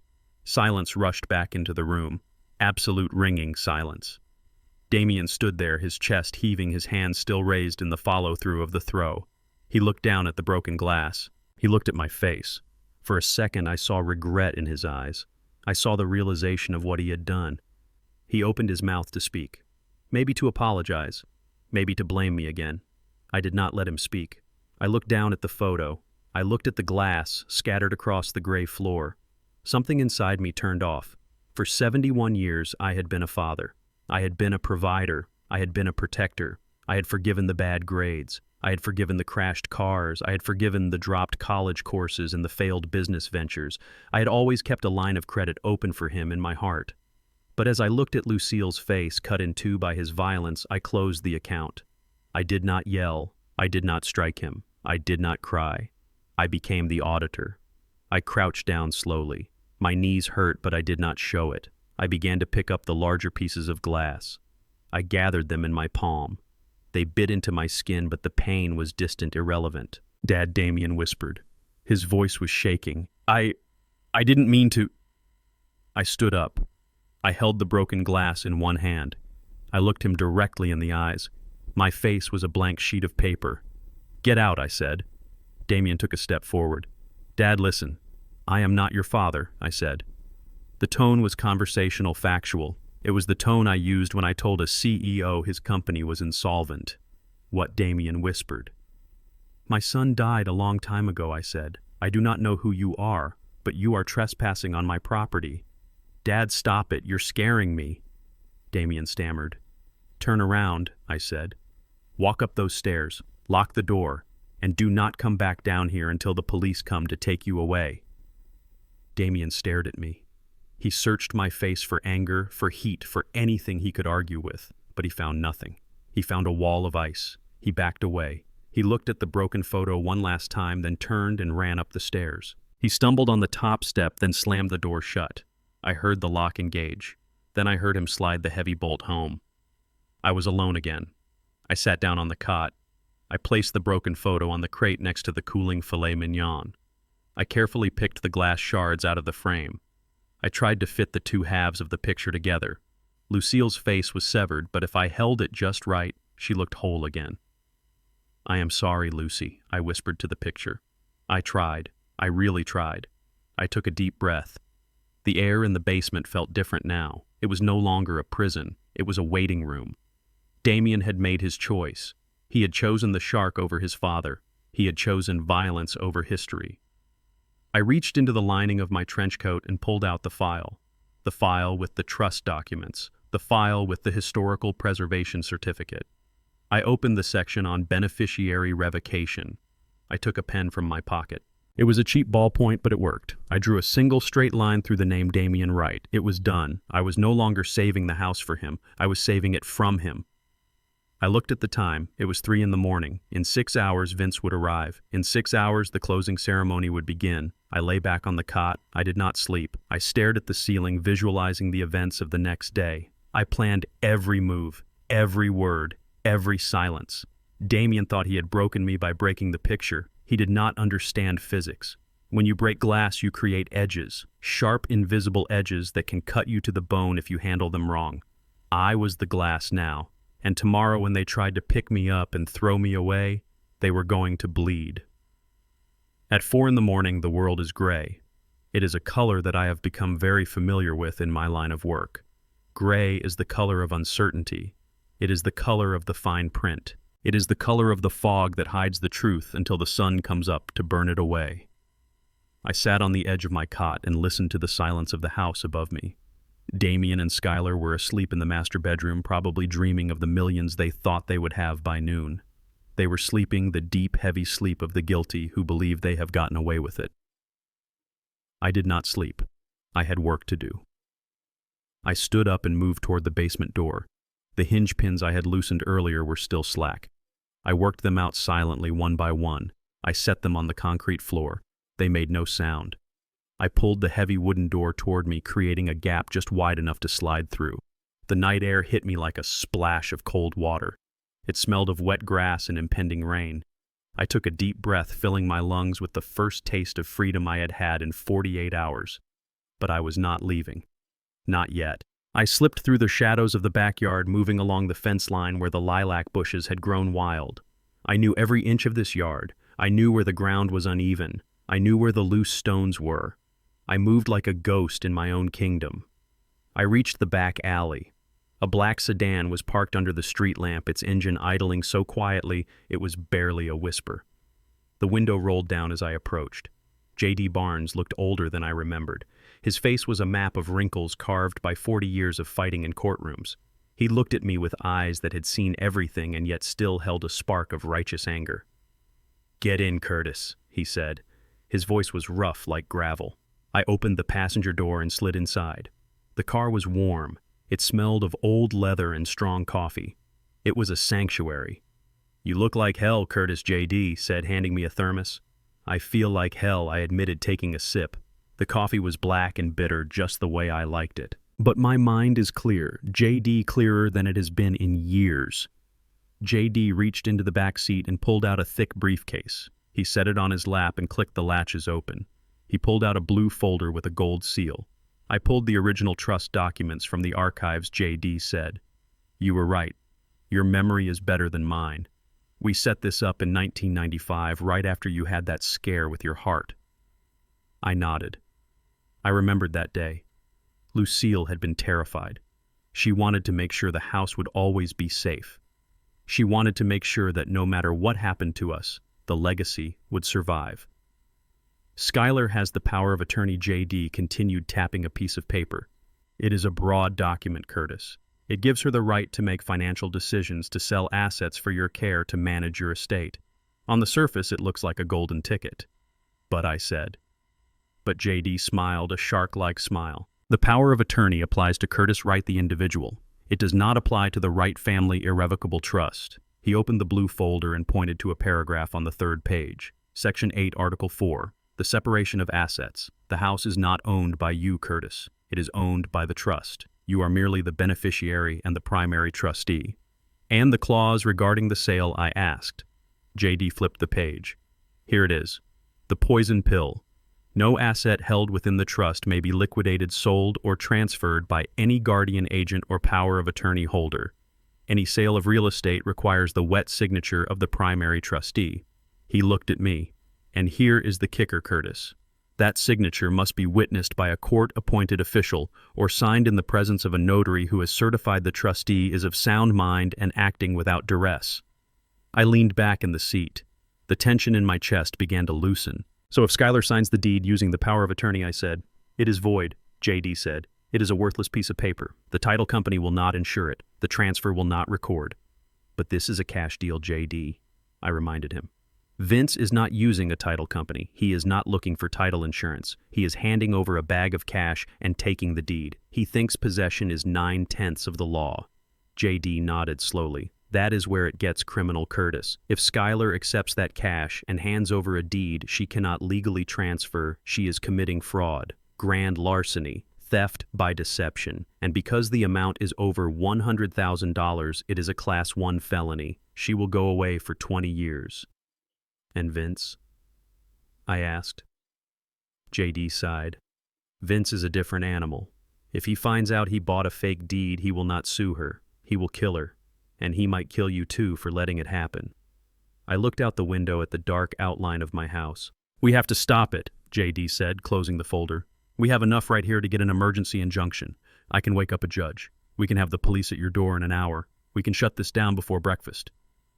No, I said. J.D. looked at me surprised. No, Curtis, did you hear me? These people are dangerous. I turned to face him. If we stop them now, Skylar gets a slap on the wrist. She will say it was a misunderstanding. She will say she didn't understand the trust. She will drag me into probate court for the next 5 years. She will drain my accounts with legal fees. And Damien will never learn. So what do you want to do, J.D. asked. I want them to sign, I said. I want Skylar to sit at that table. I want her to take the pen. I want her to look Vince in the eye and guarantee him that the property is hers to sell. I want her to accept the money. I want the crime to be completed. J.D. shook his head. That is high-stakes poker, Curtis. You are playing with fire. I am a risk management auditor, J.D., I said. I have calculated the risk, and I am willing to take it. But there is one problem, J.D. said. Vince is not stupid. He might bring his own notary. He might demand that you sign something to waive your rights. If they drag you upstairs and put a gun to your head, that is exactly what I want them to do, I interrupted. J.D. stared at me. You want them to threaten you. I want them to commit kidnapping and extortion in front of a witness, I said. Who is the witness? J.D. asked. You. They will say you are senile. No, I said. You. I pointed to the small camera pen in J.D.'s shirt pocket. I need you to come inside, I said. Not as my lawyer, as the buyer's attorney. J.D. frowned. What Vince doesn't know you, I said. Skylar doesn't know you. You are just a name in my old files. I want you to walk in there at 9 a.m. Tell them you represent a third-party interest. Tell them you heard the house is for sale. Bluff your way in. And then what, J.D.? Asked, skepticism written all over his face. Then you watch, I said. You record. You witness the transaction. And when Skylar signs that paper, you give the signal. What signal? I reached into my pocket and pulled out the broken hinge pin. When I ask for a glass of water, I said, that is the signal. When I ask for water, you bring in the cavalry. J.D. looked at the hinge pin, then at me. He was silent for a long moment. Then a slow grin spread across his face. You are a crazy old bastard, Curtis, he said. I learned from the best, I said, smiling back. J.D. handed me the blue folder. You better take a copy of this. Hide it. If things go south, you might need to wave it like a shield. I took the folder. I tucked it inside my shirt. One more thing, J.D. said as I opened the door. Vince. He is not a rational actor. If he realizes he is trapped, he might start shooting. Are you ready for that? I looked at the house again. I thought about the white paint on the mahogany. I thought about the broken picture frame on the basement floor. I thought about Damien throwing his mother's memory away. They already killed me, J.D., I said softly. They just forgot to bury the body. I stepped out of the car. The wind had picked up. It bit through my thin cardigan, but I didn't feel the cold. I felt the heat of the coming battle. I slipped back through the shadows. I re-entered the basement. I replaced the hinge pins. I locked the door from the inside using a pair of pliers to turn the latch so it would look like it had never been opened. I sat back down on the cot. I was ready. The trap was set. The legal bear trap was armed and the jaws were open. Skylar and Damien were walking toward it blindfolded by their own greed. I closed my eyes and visualized the trust document. Irrevocable. It was a beautiful word. It meant unchangeable, unalterable, permanent, just like my love for this house, just like my resolve to protect it. Upstairs, I heard the first floorboards creak. The house was waking up. I heard the shower running. I heard the coffee maker grinding beans. They were preparing for their big day. They were preparing to celebrate their victory. I lay back and crossed my hands over my chest. Let them have their coffee. Let them put on their best suits. Let them rehearse their lies. Because when they came down those stairs to get me, they would not find a victim. They would find the primary trustee. And I was about to call the meeting to order. The morning sun hit the white walls of my kitchen and bounced off the cheap vinyl floor. It was too bright. It was too loud. It was 8 in the morning and Skylar was already pacing back and forth in her red stilettos. Click, clack, click, clack. The sound was like a hammer hitting a nail. I sat at the kitchen table. They had brought me up from the basement 30 minutes ago. They had shaved my face, but they did it roughly leaving small nicks on my chin. They had dressed me in my best suit, but they had purposely buttoned the vest wrong.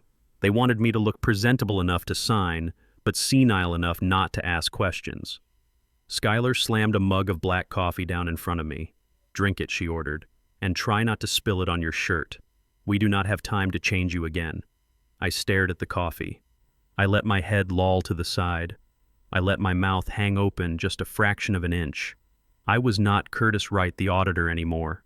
I was a prop. I was a piece of furniture that breathed. "Where is Lucille?" I asked. My voice was thin and trembling. She said she was making pancakes. Skylar rolled her eyes. She looked at Damien, who was standing by the window biting his fingernails. "He is doing it again," she groaned. "He thinks she is still alive. This is going to be a disaster." Damien turned around. He looked sick. His skin was gray. "Just give him the pen, Sky," he said. "Let us get this over with. Vince will be here in an hour." Skylar pulled out a chair and sat next to me. She smelled of hairspray and desperation. She placed a blank sheet of paper in front of me. Then she placed a heavy black fountain pen in my hand. It was my pen. It was a Mont Blanc I had bought when I made partner in 1990. She had stolen it from my desk. "Listen to me, Curtis," she said, speaking slowly and loudly as if I were deaf. "We are going to play a game. A nice man is coming to visit. He is going to bring us a present. But first you have to write your name. Can you do that? Can you write your name for the nice man?" I looked at the pen. I looked at her. I let my hand shake. I let the tremor start in my wrist and travel up to my shoulder. "I do not want to play," I whined. "I want to go to the park." Skylar grabbed my wrist. Her fingers were cold and hard. "Write your name," she hissed. "Write it right now, or so help me. God, I will put you back in the dark." I whimpered. I touched the pen to the paper. I made a jagged line.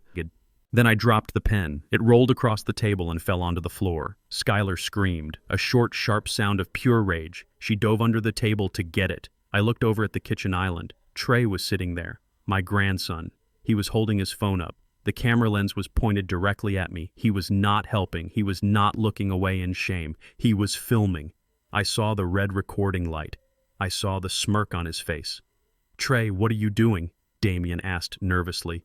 "Content," Dad, Trey said without lowering the phone. "This is gold. Hashtag dementia.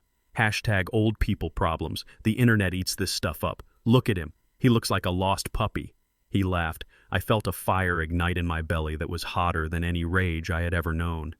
He was mocking my dignity for likes. He was turning my tragedy into entertainment. I wanted to stand up. I wanted to walk over there and smash that phone into 1,000 pieces. I wanted to grab him by his designer collar and tell him that I was the one who paid for that phone. I was the one who paid for the data plan he was using to humiliate me. But I did not move. I am an auditor. I collect evidence. And Trey was creating the evidence for me. Let him film. Let him show the world how they treated me. It would all be admissible in court. Skylar popped up from under the table. She shoved the pen back into my hand. "Focus," she commanded. She wrapped her fingers around mine. She guided my hand. "We are going to practice. CURTIS." She dragged my hand across the paper. It felt violating. It felt like she was hijacking my body. "Good," she said. Again. We did it 10 times, 20 times. Each time I made my handwriting look worse. I made it look shaky, uncertain, the handwriting of a man whose mind had left the building. By the 20th time, Skylar was beaming. "Perfect," she said. She held up the paper. "Look at this, Damien. It is legible enough to pass, but shaky enough to prove he is incompetent if we ever need to challenge it later. It is the perfect balance." She looked at me. She patted my cheek. It was a slap disguised as a caress. "You are a good boy, Curtis," she cooed. I looked up at her. I made my eyes wide and watery. I let a single drop of saliva escape the corner of my mouth. "Thank you, Mama," I whispered. The room went silent. Damien turned away. He looked like he was going to vomit. Skylar froze. Then a slow, cruel smile spread across her face. "Did you hear that?" she asked Damien. "He called me Mama." She laughed. It was a victorious laugh. "He is gone, Damien. He is completely gone. The lights are on, but nobody is home." She stood up and walked to the window. She pulled out her phone. "I am calling Vince," she said. "I am telling him to bring the cash. The package is ready for delivery." I sat there and wiped my mouth with my sleeve. I watched her talk on the phone. She was animated. She was confident. She was talking about me as if I were a used car she had just managed to start up one last time. "Yes, Vince," she said. "He is docile. No trouble at all. Just bring the bag. We will sign the deed and you can have the keys by noon." She hung up and turned to Trey. "Get him a glass of water," she said, "and make sure his tie is straight. I am going to touch up my makeup." She left the room. Her heels clicked down the hallway. Damien followed her. "Sky, wait. I need to talk to you about the transfer." They were gone. I was alone in the kitchen with Trey. My grandson put his phone down on the counter. He did not get me water. He picked up an apple from the fruit bowl and took a loud bite. He looked at me. There was no love in his eyes. There was only calculation. "You really lost it, didn't you, Grandpa?" he said, chewing with his mouth open. "It is kind of sad, but honestly it is for the best." He picked up his phone again. He dialed a number. He put it on speaker. "Yo, bro," he said. A voice answered, loud, young, arrogant. "Trey, my man, did you get the money yet?" "Not yet," Trey said, leaning back against the counter. "The buyer is coming in an hour, but it is a done deal. The old man is signing everything over." "Nice," the voice said. "So are we getting the GT3? Trey laughed. "You know it. Porsche 911 GT3 RS. Black on black." I already told the dealer to hold it. I sat very still. The Porsche. Trey was 22 years old. He had dropped out of college twice. He had never held a job for more than 3 months. And now he was planning to buy a $200,000 sports car with the proceeds of my home. "Wait," the voice on the phone said. "What about your parents? Won't they want the money?" "Mom is cool," Trey said. "She gets her cut to pay off her debts. Dad is a wimp. He does whatever she says, and the rest is mine. It is my inheritance, bro. I am just getting it early." "And your grandpa?" the voice asked. "What happens to him?" Trey looked at me. He looked right into my eyes. He did not see me. He saw an obstacle that had been removed.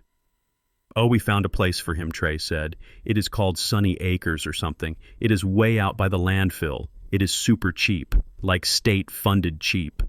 The voice on the phone laughed. "Damn, that is cold. Is it bad?" "It is a dump," Trey admitted. "But hey, he won't know the difference. He thinks my mom is his mom. As long as they feed him Jell-O, he will be fine. And think about it. The money we save on his care is money for gas, and that Porsche drinks gas." He laughed again. I stared at him. Sunny Acres. I knew that facility. I had audited their parent company 10 years ago. It was a warehouse for the forgotten. It was understaffed. It was filthy. It was a place where people went to die of bed sores and neglect. That was their plan. Porsche for the grandson, prison for the grandfather. Trey hung up the phone. He looked at me one last time. "Do not look at me like that, Grandpa," he said. "You had a good run. You lived here for 40 years. It is my turn now." He took another bite of the apple and walked out of the room. I sat alone in the white kitchen. The silence was deafening. My hands were resting on the table. They were not shaking anymore. I looked at the pen on the floor. They thought I was broken. They thought I was a vegetable. They thought I was a signature waiting to happen. Trey thought he was driving a Porsche next week. I closed my eyes. I visualized the trust document in my jacket pocket. I visualized the clause about beneficiary revocation. Trey was not getting a Porsche. Trey was going to be lucky if he could afford a bus ticket when I was done with him. I heard a car pull up in the driveway. A heavy engine, a car door slamming. Vince. He was here. I took a deep breath. I summoned the actor inside me. I let my jaw go slack again. I let my shoulders slump. I was ready to give the performance of a lifetime. I was ready to sign. But I was not signing a deed. I was signing a warrant. The waiting is always the hardest part of an audit. You have gathered the data and you have identified the discrepancies, but you have to wait for the subject to make their final mistake. I sat in the darkness of the basement on my army cot and listened to the house breathe. It was 10 in the morning, but down here it felt like midnight. The air was thick with the smell of damp concrete and the lingering scent of the filet mignon Damien had brought me the night before. I had not eaten it. I did not trust them not to drug me again. Then I heard it. A car engine roared in the driveway. It was not the smooth purr of a luxury sedan. It was the aggressive growl of a modified engine. A heavy car. American muscle. Car doors slammed. Not one, not two. 3 doors. Vince had brought his team. I moved instantly. My joints were stiff from the cold, but adrenaline is a powerful lubricant. I went to the basement door. I had replaced the hinge pins earlier, but I had left the top one slightly loose. I pulled it out silently and wrapped it in a handkerchief to muffle the sound. I wedged the door open just a fraction of an inch. It was enough. Through the crack I could see a sliver of the kitchen floor and the hallway leading to the living room. Heavy footsteps echoed on the hardwood. These were not the polite footsteps of a guest. These were the boots of an invader. They walked with entitlement. They struck the floorboards with force as if testing the structural integrity of the victim. I heard Skylar's voice first. It was high and bright and fake.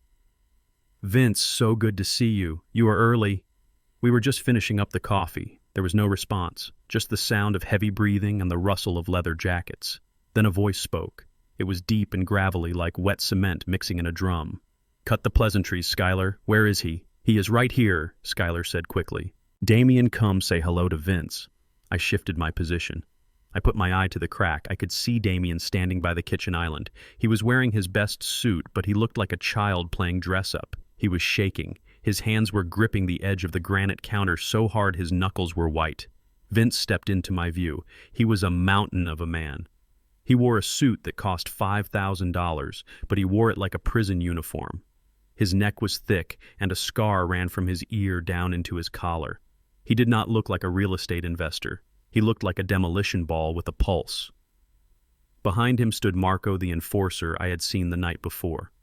Marco did not speak. He just leaned against the refrigerator and crossed his arms. Vince walked up to Damien. He invaded his personal space, stepping so close that Damien had to lean back over the counter. "You look nervous, Damien," Vince said. His voice was soft, but it carried a weight that made the air in the basement feel heavy. "I am not nervous," Damien stammered. "I am just anxious to get this done. We are ready to sign." Vince laughed. It was a dry, dusty sound. "I bet you are ready." "You are 5 days past your deadline, Damien. Do you know what happens to people who miss my deadlines?" He reached out and adjusted Damien's tie. Damien flinched as if he had been burned. Vince smiled. He patted Damien's cheek. "Relax. You found a solution. You are giving me this beautiful house. It is a good solution. It settles the debt." He turned and looked around the kitchen. He looked at the white cabinets Skylar had painted. He looked at the cheap vinyl floor. He sneered. "Shame about the wood, though. I liked the mahogany, but I guess you had to make it look like every other house on the block to feel safe." Skylar stepped forward. She placed a hand on Vince's arm. "A dangerous move." "We made it modern, Vince," she said. "It is turnkey. You can flip it next week for double the price." Vince looked at her hand on his arm. He looked at it like it was a spider. Skylar pulled her hand away quickly. "I am not flipping it," Vince said. "I am keeping it. I need a place to store some inventory. The basement in this place is big, right? Deep, soundproof." My heart hammered against my ribs. Inventory. He was going to use my home as a warehouse for drugs or guns. And speaking of the basement, Vince said, turning his cold eyes back to Damien, is the problem handled? Damien swallowed hard. The problem. My father is resting, Damien said. He is ready to sign. Skylar practiced with him. He is confused but compliant. Vince nodded. He reached into his jacket pocket. I expected him to pull out a document. Or a pen. Instead, he pulled out a gun. It was a black pistol, short, compact. A silencer was screwed onto the barrel. I clamped a hand over my mouth to stop myself from gasping. Vince held the gun casually by his side. He walked closer to Damien. He pressed the cold metal of the silencer into Damien's stomach, right above his belt buckle. Damien let out a high-pitched whimper. He tried to back away, but the counter trapped him. Listen to me very carefully, Vince whispered. The room was dead silent. I could hear the refrigerator humming. I could hear Damien's rapid, shallow breathing. I brought the cash, Vince said. It is in the trunk. $1 million in small bills, just like you asked. But if that old man hesitates for 1 second, if he stutters, if he decides he does not want to sign, I am not going to sue you, Damien. I am not going to yell at you. Vince pressed the gun harder. Damien doubled over, slightly gasping for air. I am going to blow your kneecaps off right here in this kitchen, Vince said. And then I am going to make you walk on the stumps to the basement to say goodbye to your daddy. Do you understand me? Damien nodded frantically. Tears were streaming down his face. Yes. Yes, I understand. And you, Skylar, Vince said, not turning his head. You are the architect of this deal. If this goes sideways, Marco is going to take you for a ride, and you are not coming back. Skylar was pale, but she did not cry. She stood rigid. He will sign, Vince, she said. Her voice was steady. I guarantee it. He thinks I am his mother. He does whatever I say. Vince pulled the gun back. He tucked it back into his holster. He smoothed his jacket. Good, he said. I like guarantees. He checked his gold watch. The notary will be here in 20 minutes. Get the old man ready. Clean him up. If he smells like a basement, I am going to be unhappy. Vince turned and walked out of the kitchen toward the living room, followed by Marco. I stayed frozen at the crack in the door. I looked at Damien. He was slumped over the counter, hyperventilating. Skylar walked over to him. I thought she was going to comfort him. I thought she was going to hug him. Instead, she slapped him. A sharp, hard slap across the face. Pull yourself together, she hissed. Stop crying. You look like a pathetic loser. Damien touched his cheek. He had a gun to my stomach, Sky, he whispered. He was going to cripple me. He did not do it. Skylar snapped. He was motivating you. Now go wash your face. We have 20 minutes to get your father upstairs and seated. And for God's sake, fix your tie. You look guilty. She turned and walked out of the room, leaving Damien alone. I slowly pulled back from the door. I let the hinge pin slide back into place. I sat down on the cot. My hands were shaking. Not from fear, but from rage. They had brought a gun into my house. They had threatened to turn my home into a slaughterhouse. But I had something they did not know about. I reached under my cot. I pulled out a small metal box. It was my old toolbox. Under the wrenches and screwdrivers I had hidden it. My dictaphone. It was a relic from the 90s. A small handheld tape recorder I used to use to dictate audit notes when I was on the road. It was scratched and battered, but I had put fresh batteries in it last night. I had turned it on the moment I heard the car engines. I pressed the rewind button. The tape whirred. I held it up to my ear and pressed play. The sound was faint and scratchy, but clear enough. I'm going to blow your kneecaps off right here in this kitchen. The voice of Vince. The threat of bodily harm. And then Skylar's voice. He will sign. I guarantee it. I stopped the tape. This was it. This was the golden nugget. This was not just fraud. This was not just elder abuse. This was extortion, conspiracy to commit violence, and Skylar was a willing participant. She had confirmed she was forcing me to sign. I put the dictaphone in the inside pocket of my suit jacket. I could feel the square weight of it against my ribs. It felt like armor. I stood up and looked around the basement one last time. The bucket in the corner. The army cot. The broken picture frame. This had been my prison for 3 days. But today it was my war room. I heard the lock click on the basement door. Skylar was coming to get me. I sat down on the cot. I slumped my shoulders. I let my mouth hang open. I vacated my eyes.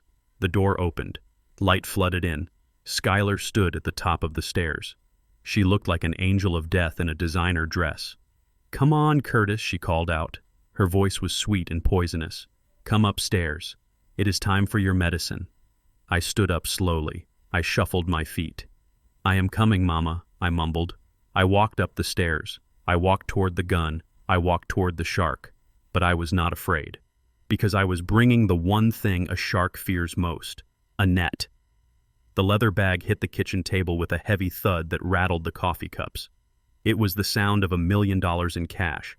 It was the sound of blood money. Vince stood over the table like a butcher inspecting a carcass.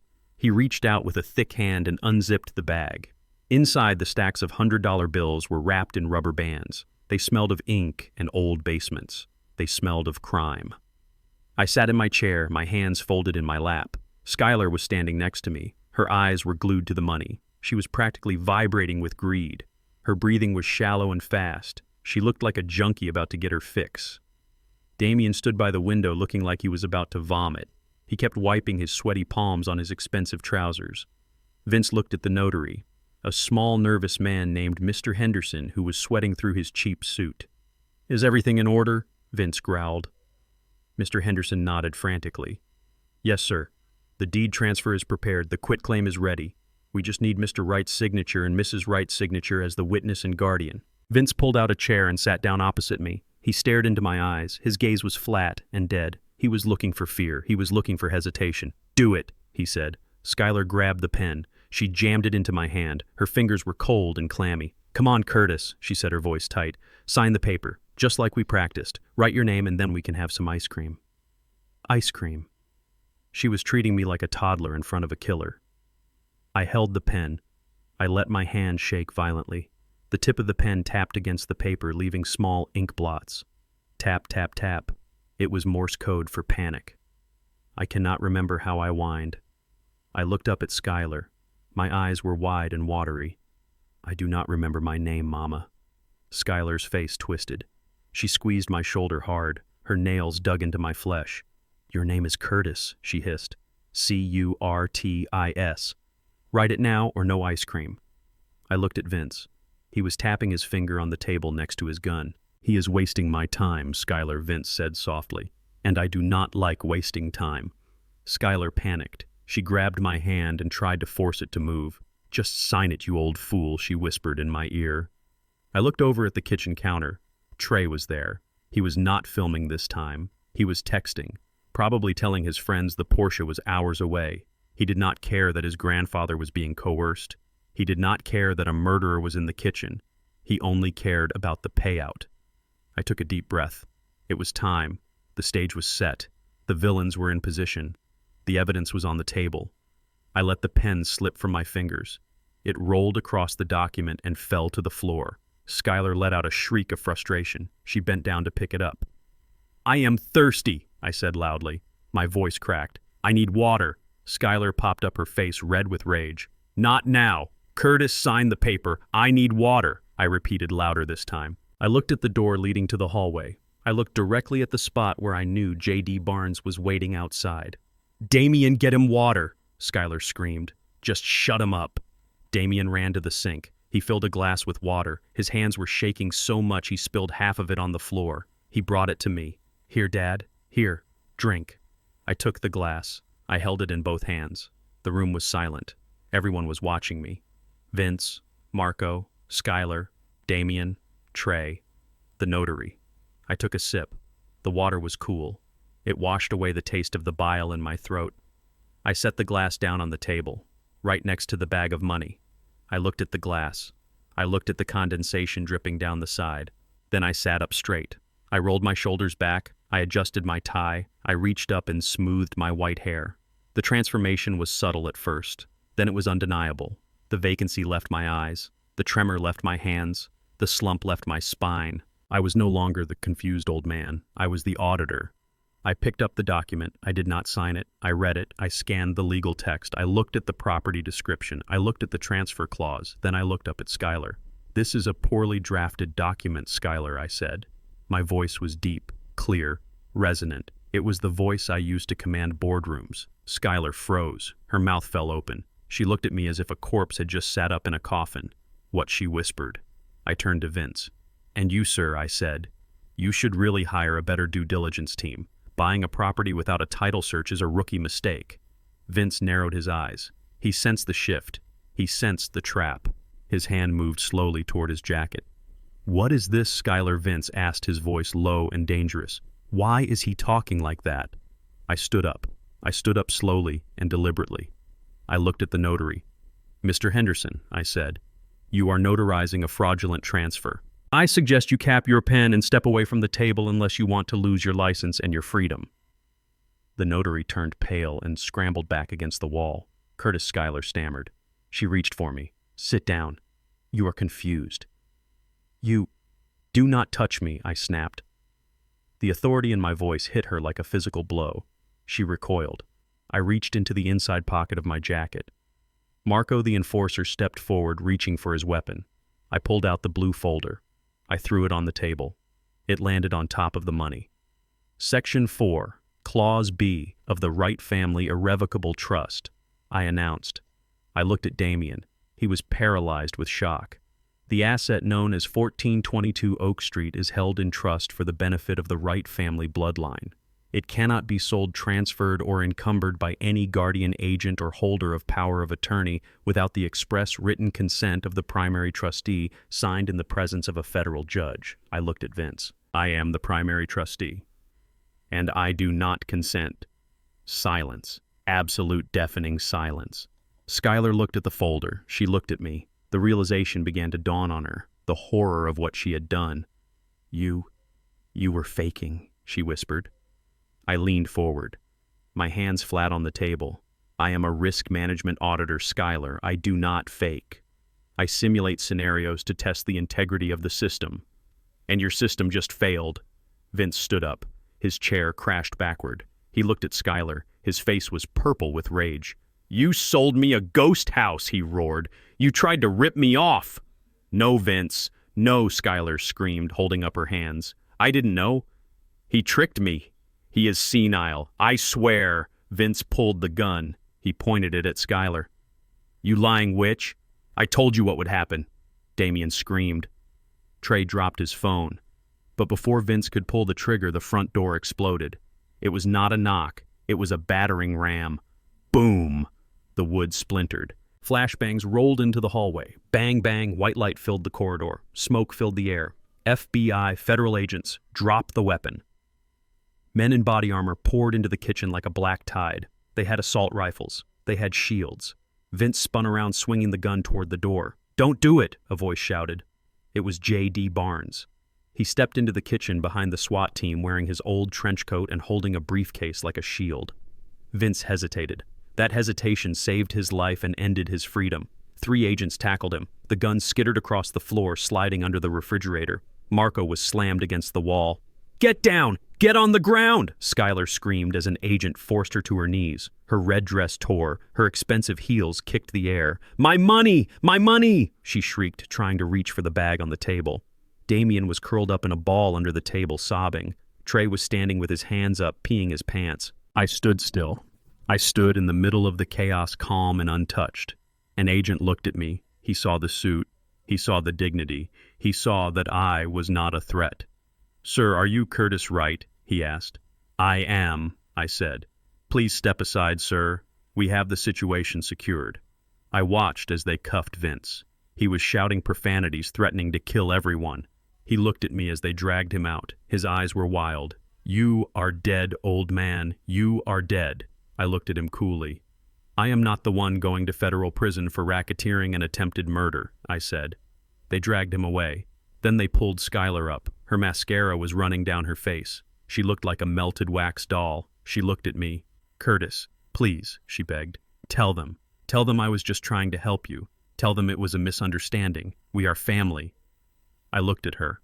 I looked at the woman who had put me in a basement, the woman who had painted my mahogany white, the woman who had threatened to let me die alone in a warehouse. I picked up the glass of water from the table. I took another sip. "I do not know this woman," I said to the agent. "She is an intruder. She broke into my home and held me hostage." Schuyler wailed as they marched her out. Damien was next. An agent pulled him out from under the table. He was a mess of snot and tears. Dad, help me. I didn't mean it. She made me do it." I looked at my son, the boy I had raised. "You made your choice. Damien," I said. "You chose the shark. Now you have to swim with him." They took him away. Finally, Trey. He walked past me in handcuffs. He looked small. He looked like a child. The Porsche grandpa. He whimpered. I just wanted the Porsche. You should have learned to take the bus, I said. The kitchen cleared out. The police were taking photos of the money. J.D. Barnes walked over to me. He kicked a piece of the broken door frame aside. That was close, Curtis, he said. He looked at the spot where Vince had been standing. He really had a gun. I knew he would, I said. J.D. shook his head. You are the craziest client I have ever had, and the best. He reached into his pocket and pulled out a small digital recorder. Did you get it, I asked. Every word J.D. smiled. The threat, the coercion, the conspiracy, plus the recording you made in the basement. They are going away for a long time, Curtis. Vince is looking at 20 years minimum. Skylar and Damien, probably 10 for fraud and elder abuse. I nodded. I looked around the kitchen. It was destroyed. The table was overturned. The white paint was chipped where the flashbangs had hit. The vinyl floor was scuffed by combat boots. It was a war zone, but it was my war zone. I walked over to the table. I picked up the blue folder. I dusted it off. I picked up the pen from the floor, my Mont Blanc. I put it back in my pocket. Is it over? Curtis J.D. asked gently. I looked at the empty doorway where my family had just been dragged out. The audit is complete, I said. The discrepancies have been removed. The assets are secured. I felt a sudden wave of exhaustion hit me. My knees buckled slightly. J.D. grabbed my arm. Easy now. You have been running on adrenaline for 3 days. I sat down on the only chair left standing. I need a real drink, J.D., I said. Not water. J.D. laughed. I think I have a bottle of scotch in the car. He went to get it. I sat alone in the ruin of my kitchen. I listened to the sirens fading in the distance. I was alone. Truly alone. My wife was gone. My son was gone. My grandson was gone. But as I looked at the sunlight streaming through the window, hitting the spot where the white paint had chipped away, revealing the dark, beautiful mahogany underneath, I smiled. I was still here, and I had a lot of paint scraping to do. The explosion of the front door was still ringing in my ears. The kitchen was filled with a haze of white smoke from the flashbangs. It smelled like sulfur and burning wood. Through the haze, I saw shapes moving with terrifying speed. Men in black tactical gear poured into the room like a river of ink. They were shouting commands, but the sounds overlapped into a wall of noise. Get down, federal agents, hands where I can see them. Vince was the first to react. He was a creature of instinct, and his instinct was violence. He had been thrown back by the blast, but he scrambled to his feet. His eyes were wide and wild. He looked like a cornered bear. He did not look at the agents. He looked at the refrigerator where his gun had slid moments before. He lunged for it. He moved fast for a big man. He threw himself across the vinyl floor, his hand stretching out toward the dark gap under the appliance. Don't do it, an agent screamed. Vince didn't listen. His fingers brushed the metal of the gun, but he was too slow. 2 agents hit him at the same time. It was a collision of bodies that shook the floorboards. They tackled him with the force of a freight train. Vince grunted as the air left his lungs. He tried to fight. He swung a massive fist, striking an agent's helmet with a sickening crack. Stop fighting! Stop fighting! They pinned him down. One agent pressed a knee into the back of Vince's neck. Another twisted his arm behind his back until I heard the pop of a shoulder joint. Vince howled in pain. It was a raw animal sound. The handcuffs clicked. It was the sweetest sound I had ever heard. Vince was pressed against the floor, his face mashed into the cheap peel and stick tiles Skylar had laid down. He turned his head sideways. His eyes found mine. They were filled with a hatred so pure it felt like heat radiating across the room. You are dead, old man, he spat. Blood trickled from his lip. You are dead. My guys will find you. You will burn for this. I stood over him. I adjusted my cuffs. Your guys are going to be too busy looking for new jobs, I said calmly, and you are going to be too busy trading cigarettes for protection. Get him out of here, the lead agent ordered. They dragged Vince to his feet. He kicked and struggled, but he was powerless. The shark had been caught in the net. As they hauled him out the back door, he kept screaming threats, but they sounded smaller and smaller until the door slammed shut and silenced him. Marco the enforcer was already zip-tied in the corner. He had not fought. He was smarter than his boss. He stared at the floor, accepting his fate. Then the room turned its attention to the others. Skylar was on her knees near the table. The wind of the raid had knocked her over. Her red dress was torn at the shoulder. Her hair was a mess of tangles. She looked around the room, her eyes darting from the agents to the money on the table. "That is mine," she shrieked. She lunged toward the table, trying to grab the leather bag. "That is my money. That is my—" "I sold the house. It is a legal sale." An agent grabbed her arm and pulled her back. "Ma'am, stay back. That is evidence." Skylar slapped the agent's hand away. "Do not touch me," she screamed. "Do not touch me. I am the owner of this house. I am Mrs. Damien Wright. I have rights." She pointed a shaking finger at me. "Arrest him. Arrest that old man. He tricked me. He committed fraud. He pretended to be senile. He breached a contract." J.D. Barnes stepped forward. He walked through the smoke like a detective from an old movie. He held his briefcase in one hand and a stack of papers in the other. "Mrs. Wright." J.D. said, his voice cutting through her hysteria, "I suggest you remain silent. You are incriminating yourself with every word." "Who are you?" Skylar demanded. She tried to stand up, but her legs wobbled. "Are you his lawyer? You cannot be here. I have power of attorney. I am his guardian." J.D. shook his head. He handed a document to the lead FBI agent. "Agent, this woman is Skylar Wright. She is currently attempting to sell a property held in an irrevocable trust without the consent of the trustee. She is also under investigation for elder abuse, financial fraud, and conspiracy to launder money for the Vincente crime family." Skylar's face went white. The blood drained from her skin so fast she looked like a ghost. "Laundering," she whispered. "No, no. I was just selling a house. I didn't know who Vince was." J.D. held up the digital recorder. "We have you on tape, Mrs. Wright. We have you discussing the debt. We have you discussing the threats against your husband. We have you guaranteeing the signature of a man you claimed was incompetent. That is not selling a house. That is trafficking a human being." Skylar looked at the recorder. She looked at the money. She looked at me. The realization hit her. The walls were not just closing in. They had crushed her. She began to cry. It was not a cry of remorse. It was the ugly sobbing of a narcissist who realizes the audience has left.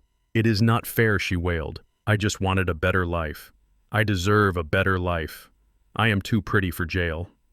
The agent pulled her hands behind her back. "You have the right to remain silent, ma'am." As the cuffs clicked onto her wrists, she looked at me one last time. Her eyes were pleading. "Curtis, please. Tell them we are family. I took care of you. I moved in to help you." I looked at her. I looked at the woman who had thrown my wife's records on the lawn. "You moved in to bury me, Skylar," I said. "But you forgot to check if I was dead first." They marched her out. Her heels dragged on the floor, leaving black scuff marks on the white paint. She was screaming about her rights until the very end. Then there was silence under the table. A soft, pathetic whimpering sound. I walked over to the table. The tablecloth was hanging down, obscuring the view. I lifted it up. Damien was curled into a ball. He was hugging his knees. He was rocking back and forth. He looked like a child hiding from a thunderstorm. "Damien," I said. He looked up. His face was wet with tears and snot. His expensive suit was ruined. He looked at me with the eyes of a terrified boy. "Dad," he choked out. "Dad, is it over?" "Come out, Damien," I said. He crawled out from under the table. He tried to stand up, but his legs gave way. He fell to his knees in front of me. He reached out and grabbed my hand. I pulled my hand away. "Dad, please," he begged. "You have to help me. She made me do it. Skylar made me do it. I was scared, Dad. Vince had a gun. You saw the gun. I had no choice." I looked down at him. I saw the man I had raised. I saw the man I had protected for 45 years. I saw the man who had stood by and watched his wife paint over my life. "You always have a choice, Damien," I said. My voice was cold. It was the cold of deep space. "You chose to save your own skin. You chose to sell your mother's legacy to a butcher." Damien sobbed louder. He grabbed the hem of my jacket. "I am sorry. I am so sorry. I will make it up to you. Just tell them I was a victim too. Tell them I was coerced. If you testify for me, maybe I can get probation. I can come back and help you fix the house. We can start over. Start over." He wanted to hit the reset button. He wanted me to bail him out one last time. I looked at the broken doorframe. I looked at the spot where the picture of Lucille had shattered the night before. I reached into my pocket and pulled out the photo I had saved, the one with the crack running through Lucille's face. I held it up to him. "Do you see this?" I asked. Damien looked at the photo. He nodded frantically. Yes, I see it. You broke this," I said. "You threw it on the ground. You said she was dead. You said she didn't care." "I didn't mean it," Damien wailed. "I was angry." I put the photo back in my pocket. I looked at the agent standing nearby, waiting for my signal. "This man is Damien Wright," I told the agent. "He is a co-conspirator. He facilitated the entry of the criminal element into my home. He willingly participated in the scheme to defraud the trust." Damien's eyes went wide. "Dad, what are you doing?" "I am your son." I looked at him. I looked through him. "I do not have a son," I said. Damien froze. "My son was a good man." I continued. "My son respected his mother. My son knew the value of hard work. My son would have taken a bullet before he let a stranger threaten his father." I leaned down close to his face. "That man died a long time ago, Damien. He died the same day his mother died. You are just a stranger wearing his face. And you are trespassing in my house." Damien gasped. It was the sound of a heart breaking. But it was not my heart. My heart had turned to stone days ago. "Officer, get him out of here," I said. The agent stepped forward. He pulled Damien to his feet. Damien did not fight. He went limp. He stared at me with dead eyes as they cuffed him. He did not speak again. He just watched me as they dragged him out the door. I did not watch him go. I turned my back. I turned my attention to the kitchen island. Trey was standing there, my grandson. He was not crying. He was not begging. He was standing with his hands up, but he looked annoyed. He looked like he was being inconvenienced. He looked at the agent swarming the room. Then he looked at me. "This is ridiculous, Grandpa," he said. "I am just a kid. I didn't sign anything. I didn't talk to Vince. You cannot arrest me. I am just a student."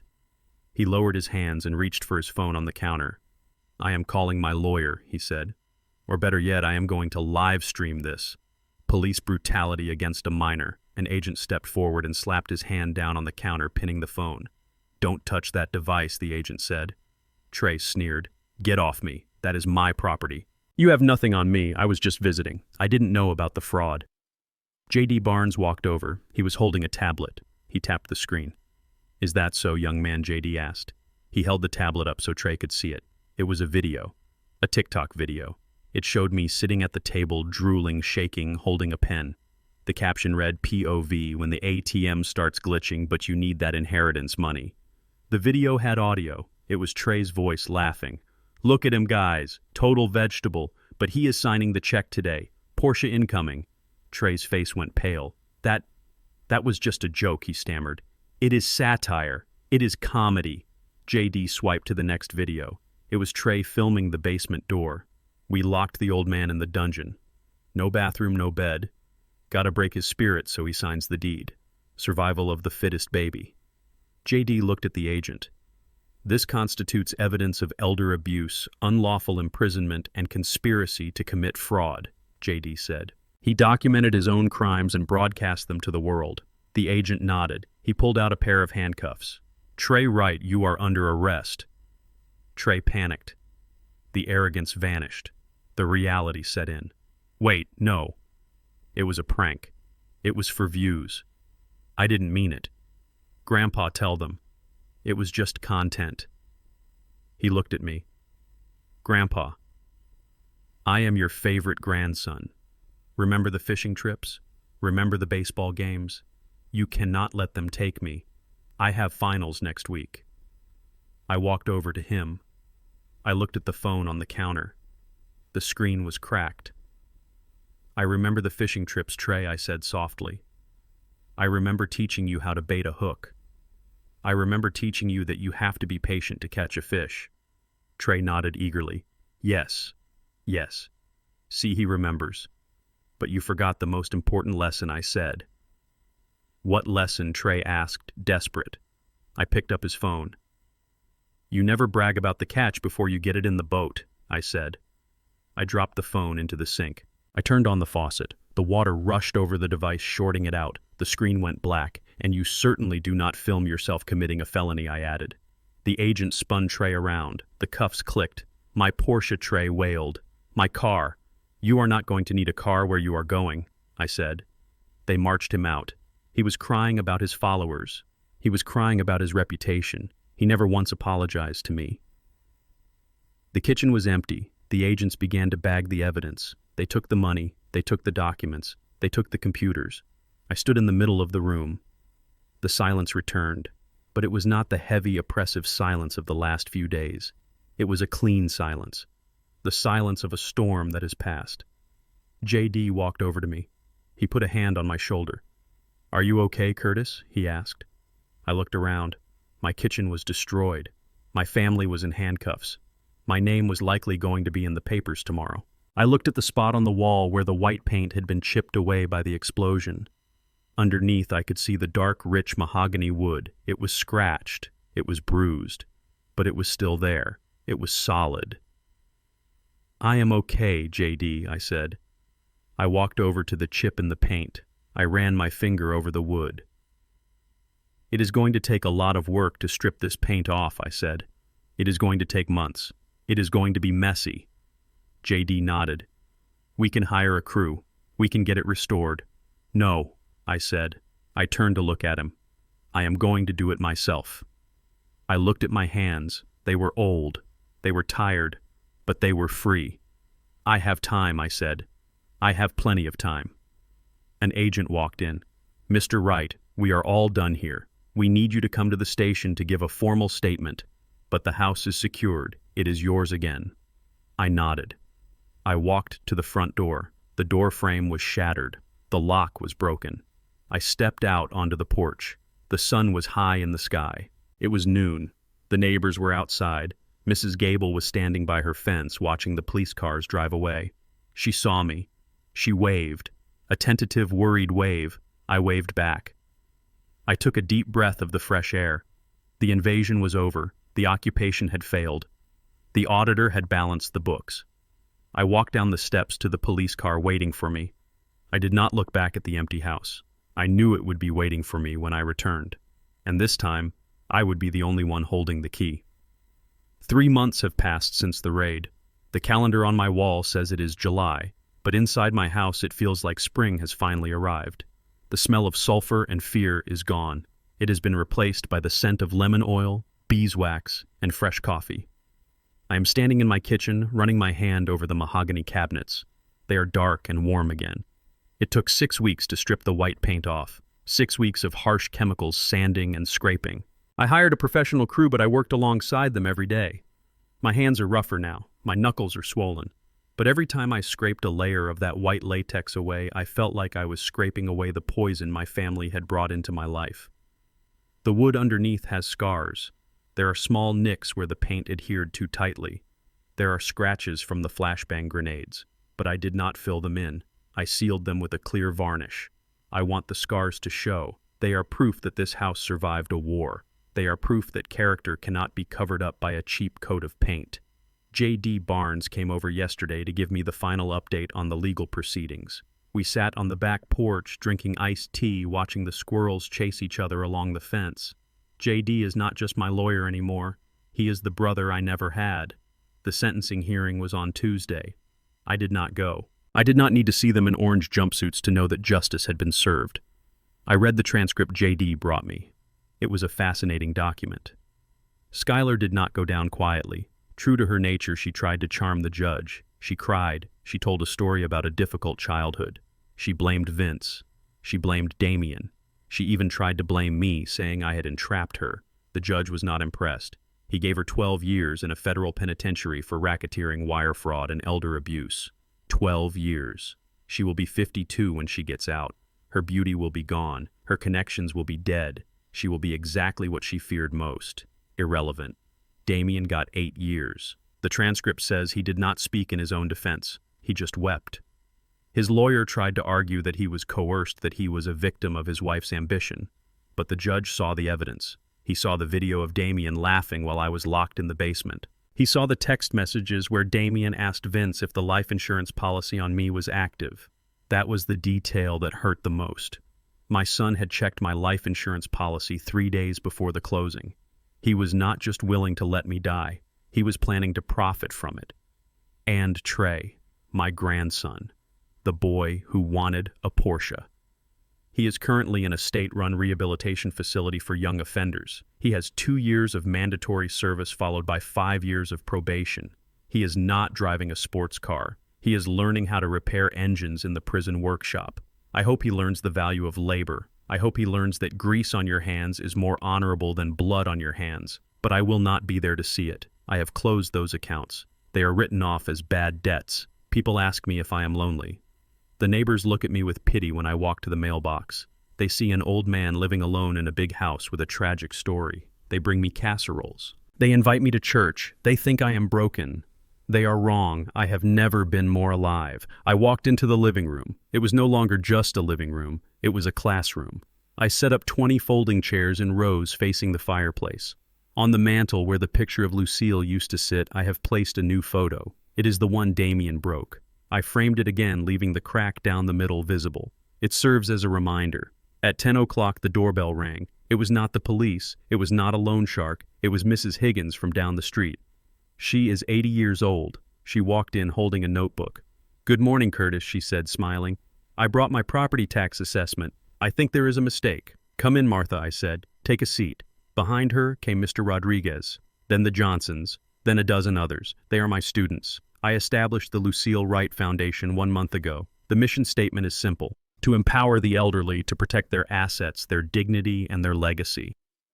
I stood at the front of the room.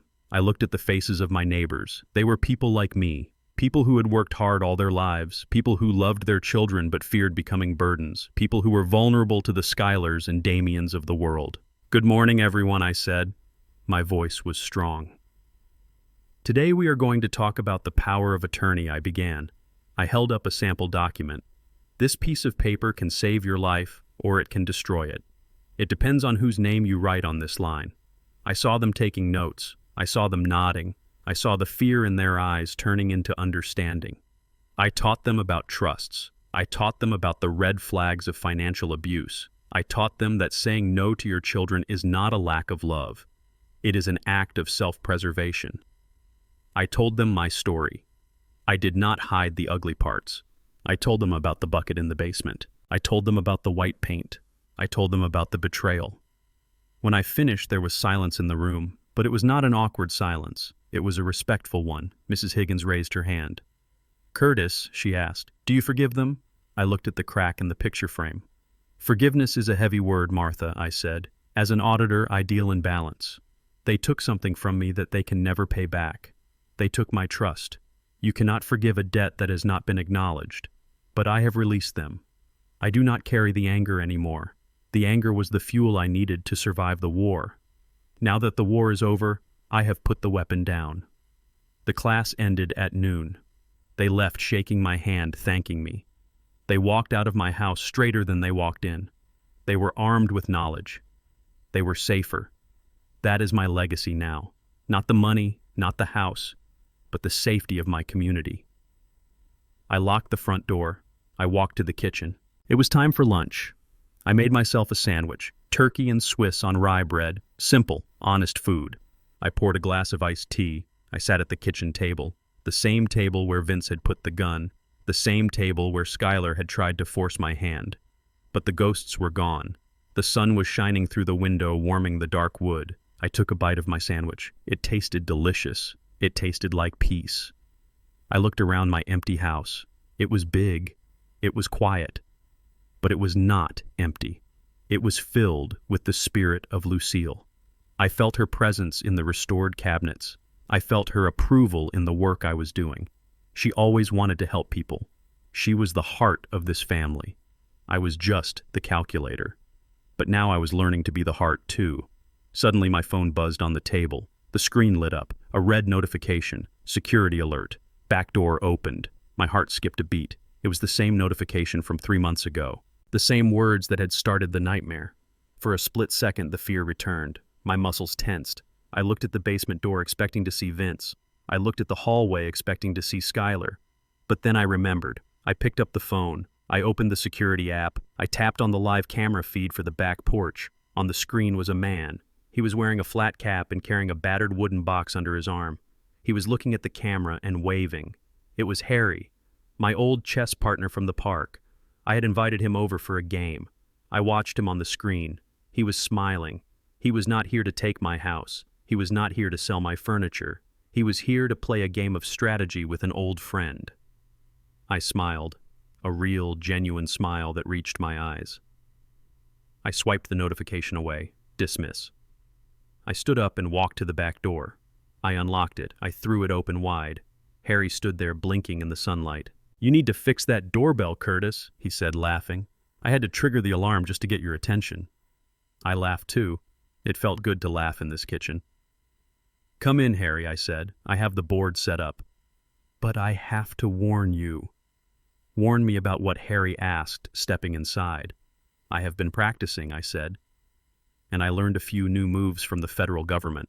Harry chuckled and set his chess box on the mahogany table. I poured him a glass of iced tea. We sat down. The pieces were set. White versus black. Strategy versus tactics. But this time, the stakes were just for fun.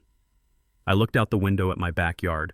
The lilac bushes were blooming. The grass was green. The sun was high. My name is Curtis Wright. I am 71 years old. I lost my family. I lost my innocence. But I found my voice.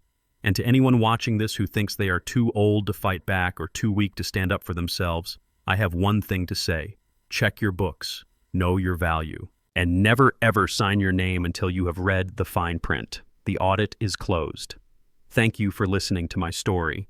If you enjoyed this journey, please hit the like button and subscribe to the channel. Let me know in the comments if you would have forgiven Damien. I read every single one. Until next time, stay safe and protect your legacy. My journey taught me that age is not a deficit. It is an accumulation of data, experience, and resilience. We often fear losing our family so much that we let them rob us of our dignity. But I learned that a toxic family is a liability, not an asset. You cannot buy love with silence, and you cannot pay off a bully with compliance. The only way to survive is to know your own worth and to have the courage to draw a line in the sand. I saved my house, but more importantly, I saved my soul from the corrosion of their greed.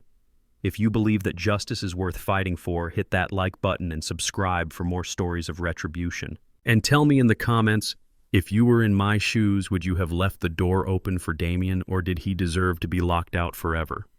I will be reading your answers.